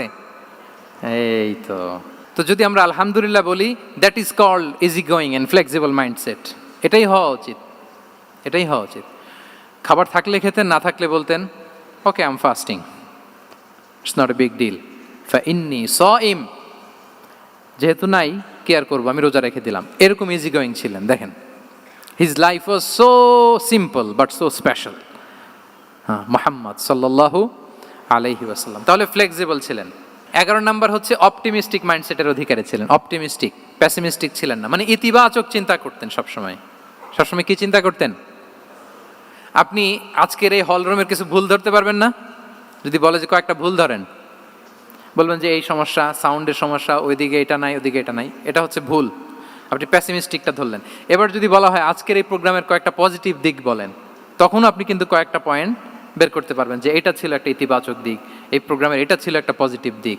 তো রাসূল সাল্লাল্লাহু আলাইহি ওয়াসাল্লাম ওই পজিটিভ দিকগুলোতে ফোকাস করতেন। Come back positive, not go back negative. রাসূল সাল্লাল্লাহু আলাইহি ওয়াসাল্লামের কাছে এসে যদি কেউ বলতে ইয়া রাসূলুল্লাহ আমি খুব অসুস্থ, রাসূল সাল্লাল্লাহু আলাইহি ওয়াসাল্লাম বলতেন লা বাসা আলাইকা তুহুরুন ইনশাআল্লাহ। ইয়া রাসূলুল্লাহ আমি অসুস্থ, রাসূল সাল্লাল্লাহু আলাইহি ওয়াসাল্লাম বলতেন আরে don't worry, it will cleanse up you from your sins if আল্লাহ উইশ, ইনশাআল্লাহ এতে তোমার যে গুনাহ টুনা আছে, পাপ আছে, এই পাপগুলোকে আল্লাহ তাআলা এই অসুস্থতা দিয়ে মোচন করে দিচ্ছেন। পড়েন সুবহানাল্লাহ। তাহলে আপনি অসুস্থতার মধ্যে একটু হালকা হইলেন না, যে জ্বরে ভুগতেছি কিন্তু এই জ্বরে নাকি আমার গুনাহ মাফ হয়ে যায়, পেটের ব্যথায় আক্রান্ত, মাথা ব্যথায় আক্রান্ত, কিন্তু এটাতে নাকি আল্লাহ আমার পাপ মোচন করে দেয়, তাহলে একটু ভালো লাগবে না? তাহলে দেখেন একটা কঠিন পরিবেশকে রাসূল সাল্লাল্লাহু আলাইহি ওয়াসাল্লাম ব্যবহার সহজ করতেন। অসুস্থ শুনলেই লা বাস তুহুরুন ইনশাআল্লাহ, আর কিছু হবে না, আল্লাহ তোমার গুনাহ মাফ করে দিচ্ছে।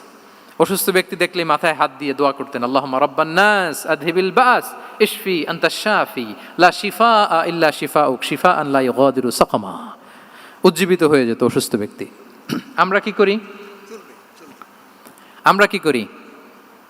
কাউকে অসুস্থ দেখলে, রোগাক্রান্ত দেখলে, ওই রোগে সবচাইতে কষ্ট পেয়ে যে মারা গেছে তার ঘটনা বলা শুরু করি, যে হায় রে ভাই আপনার ক্যান্সার, আমার এক খালা ছিল ক্যান্সারের 4th স্টেজে চলে গেছিল, 14টা কেমো দেয়া লাগছে, এই যে ফিরিস্তি একেবারে ওনার দাফন কাফন পর্যন্ত। এখন বলেন ওই লোক যাও সুস্থ ছিল, এখন আর সুস্থ থাকবে? কথা বলেন, থাকবে? একটা দিব্যি সুস্থ মানুষকে যদি আপনি বলেন ভাই আপনাকে দেখতে কেমন যেন একটু রোগা রোগা লাগতেছে, অসুস্থ নাকি? এরপরে প্ল্যান করে ধরেন আপনি বললেন, উনি আবার ওদিকে যাওয়ার পরে আরেকজনকে প্ল্যান করে বলতে বললেন, ও বললো ভাই ব্যাপার কি, চেহারাটা কেমন শুকনা শুকনা। এরকম 5 জন বলার পরে ওই বিকেলে কাঁথা গায়ে দিয়ে শুয়ে ফেলবে বিছানায়। তো আপনি অসুস্থ এমনি বানায় ফেলছেন।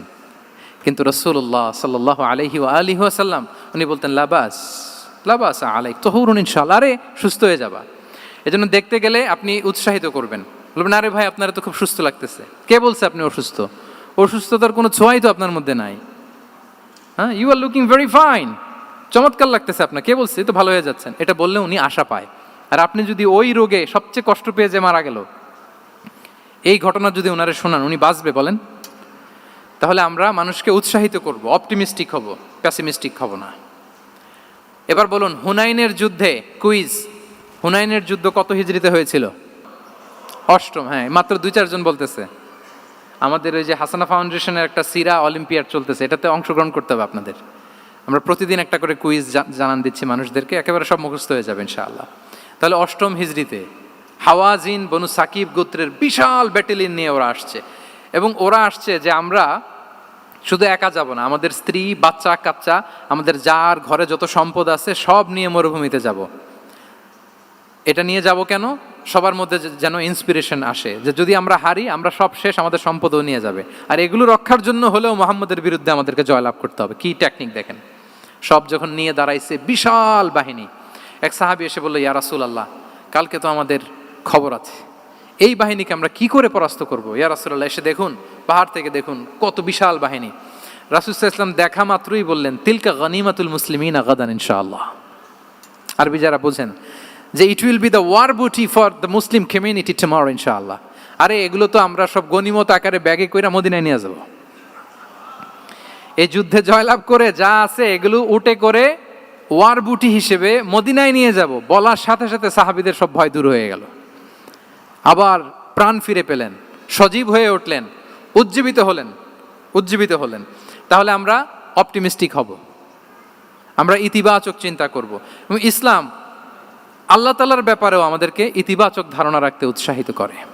হাদিসে কুদসিতে আল্লাহ বলেন আনা ইনদা যান্নি আবিদি বি, আমার বান্দার নিকট আমি তেমন, আমার বান্দা আমার ব্যাপারে ঠিক যেমন ধারণা করে। আপনি যদি ধারণা করেন আল্লাহ দয়ালু, ঠিকই আল্লাহ তাআলাকে দয়ালু পাবেন। এখন বলেন আল্লাহর ব্যাপারে কার ধারণা কেমন? আল্লাহ তাআলা খুব প্রতিশোধ পরায়ণ না? প্রচন্ড রাগী, আমাদের সবাইকে জাহান্নামে দেওয়ার জন্য বসে আছেন না? তাহলে কি ধারণা বলেন তো? তিনি দয়াময়, তিনি মেহেরবান, তিনি আমাদেরকে অবশ্যই ক্ষমা করবেন। এই বিশ্বাস আল্লাহর প্রতি আমাদের সবার আছে তো? এই বিশ্বাস যদি থাকে, ঠিকই আল্লাহ তাআলাকে রহমান রাহিম হিসেবেই আপনি পাবেন। লাস্ট হচ্ছে রেজিলিয়েন্ট। শেষ, I am going to conclude my speech today. Resilient হচ্ছে যাকে থামানো যায় না, আনস্টপেবল। সংকট কাটিয়ে ঘুরে দাঁড়ানোর সামর্থ্য যার থাকে তাকে বলে রেজিলিয়েন্ট। লেগে থাকার মানসিকতা, টিকে থাকার যোগ্যতা, সহজে হার না মানার যে অ্যাটিটিউড, এটাকে বলে রেজিলিয়েন্ট মাইন্ডসেট। রাসূল সাল্লাল্লাহু আলাইহি ওয়াসাল্লামকে আল্লাহ তাআলা এই মাইন্ডসেট দিয়েছিলেন। ওনাকে হারাইতে পারছে কেউ? জীবনের সাথে এটা সেট করে নেন যে আমি কখনো হারি না, আমি হয় জিতি নয় শিখি। আমি কখনো হয় জিতি নয় শিখি। এই মাইন্ডসেট যদি গ্রো করেন, আপনার হারাইতে পারবে কেউ? পারবে না। রাসূল সাল্লাল্লাহু আলাইহি ওয়াসাল্লাম he was unstoppable, having unbelievable সাবর। ধৈর্যের পাহাড় নিয়ে, আনস্টপেবল অ্যাটিটিউড নিয়ে তিনি শুধু সামনে গিয়েছেন, পেছনে যান নাই কখনো। সীমাহীন কষ্ট আর সংগ্রামের মধ্য দিয়ে গিয়েছেন, থামাতে পারে নাই ওনাকে কেউ পারে নাই। ইয়াতিম হিসেবে জন্মগ্রহণ করলেন, পৃথিবীর আলো দেখবার আগে বাবাকে হারালেন, ছোট বয়সে মাকে হারালেন, পরে দাদাকে হারালেন, এরপর চাচাকে হারালেন।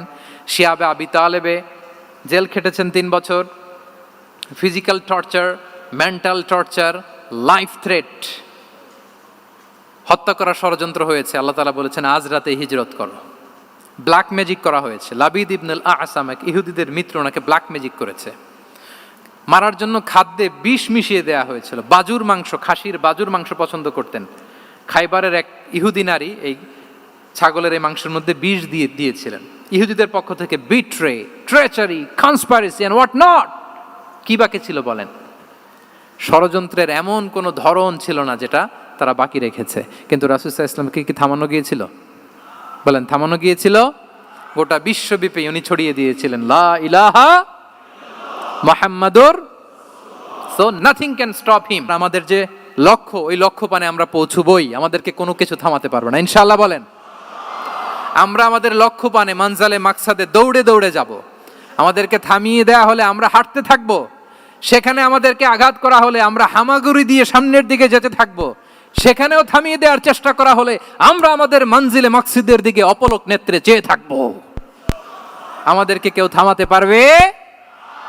রেজিলিয়েন্ট, অনর, অটল, আনস্টপেবল, এই মাইন্ডসেটের অধিকারী ছিলেন। ফলেই তিনি লা ইলাহার বাণীকে গোটা বিশ্বে ছড়িয়ে দিতে পেরেছেন। তাহলে আমরা রেজিলিয়েন্ট হতে চাই কি চাই না বলেন? সম্মানিত শুধু মোট কয়টা মাইন্ডসেট জানলাম? 12টা। এগুলোকে আমরা নিজেদের মধ্যে ধারণ করতে পারবো ইনশাআল্লাহ। কারণ রাসূল সাল্লাল্লাহু আলাইহি ওয়াসাল্লাম আমাদের জন্য যা নিয়ে এসেছেন ওইটাই আমাদের আঁকড়ে ধরতে হবে।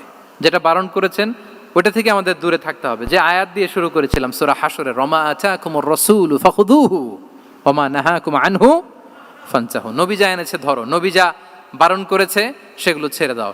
আমরা আল্লাহ তাআলার কাছে কামনা করি আমার নবী ওনার যে থট প্রসেসকে ডেভেলপ করেছেন, ওনার যে অ্যাপ্রোচ অ্যান্ড মাইন্ডসেটকে ডেভেলপ করেছেন, আমরাও যেন আমাদের মাইন্ডসেটকে ঠিক ওইভাবে করতে পারি। আমাদের রাসূল সাল্লাল্লাহু আলাইহি ওয়াসাল্লাম যেভাবে চিন্তা করতেন, আমাদের ভাবনা এবং চিন্তার আঙ্গিনাও যেন ঠিক সেই রকম হয়। আমরা সবাই পড়ি আমিন। তার মাইন্ডসেট হবে আমাদের মাইন্ডসেট। কি বলেন? পারা যাবে তো ইনশাআল্লাহ? তাহলে কয়টা মাইন্ডসেটের কথা বলেছি? 1 নম্বরে কি ছিল? God centric. 2 নম্বরে ভিশন ওরিয়েন্টেড। 3 নম্বরে উইজডম ড্রিভেন। 4 নম্বরে রিফর্ম সেন্ট্রিক। 5 নম্বর ওপেন মাইন্ডেড। 6 নম্বর এন্টারপ্রেনার। 7 নম্বর কনসিডারেট। 8 নম্বর ট্রান্সপারেন্ট। 9 নম্বর অ্যাপ্রিশিয়েটিভ। 10 নম্বর ফ্লেক্সিবল। 11 নম্বর অপটিমিস্টিক এবং 12 নম্বর রেজিলিয়েন্ট। এটা ছিল রাসূল সাল্লাল্লাহু আলাইহি ওয়াসাল্লামের মাইন্ডসেট। এই মাইন্ডসেট দিয়ে যদি আমরা আমাদের মাইন্ডসেটকে সাজাতে পারি, আমাদের সফলতা দুনিয়া এবং আখিরাতে কেউ ঠেকাতে পারবে? আল্লাহ তাআলা আমাদের সবাইকে কথাগুলো বোঝার ও আমল করার তৌফিক দান করুক। হাদা মা ইনদি ওয়াল ইলমু ইনদাল্লাহি আলাইহি তাওয়াক্কালতু ওয়া ইলাইহি উনীব। আসসালামু আলাইকুম ওয়া রাহমাতুল্লাহি তাআলা ওয়া বারাকাতুহু।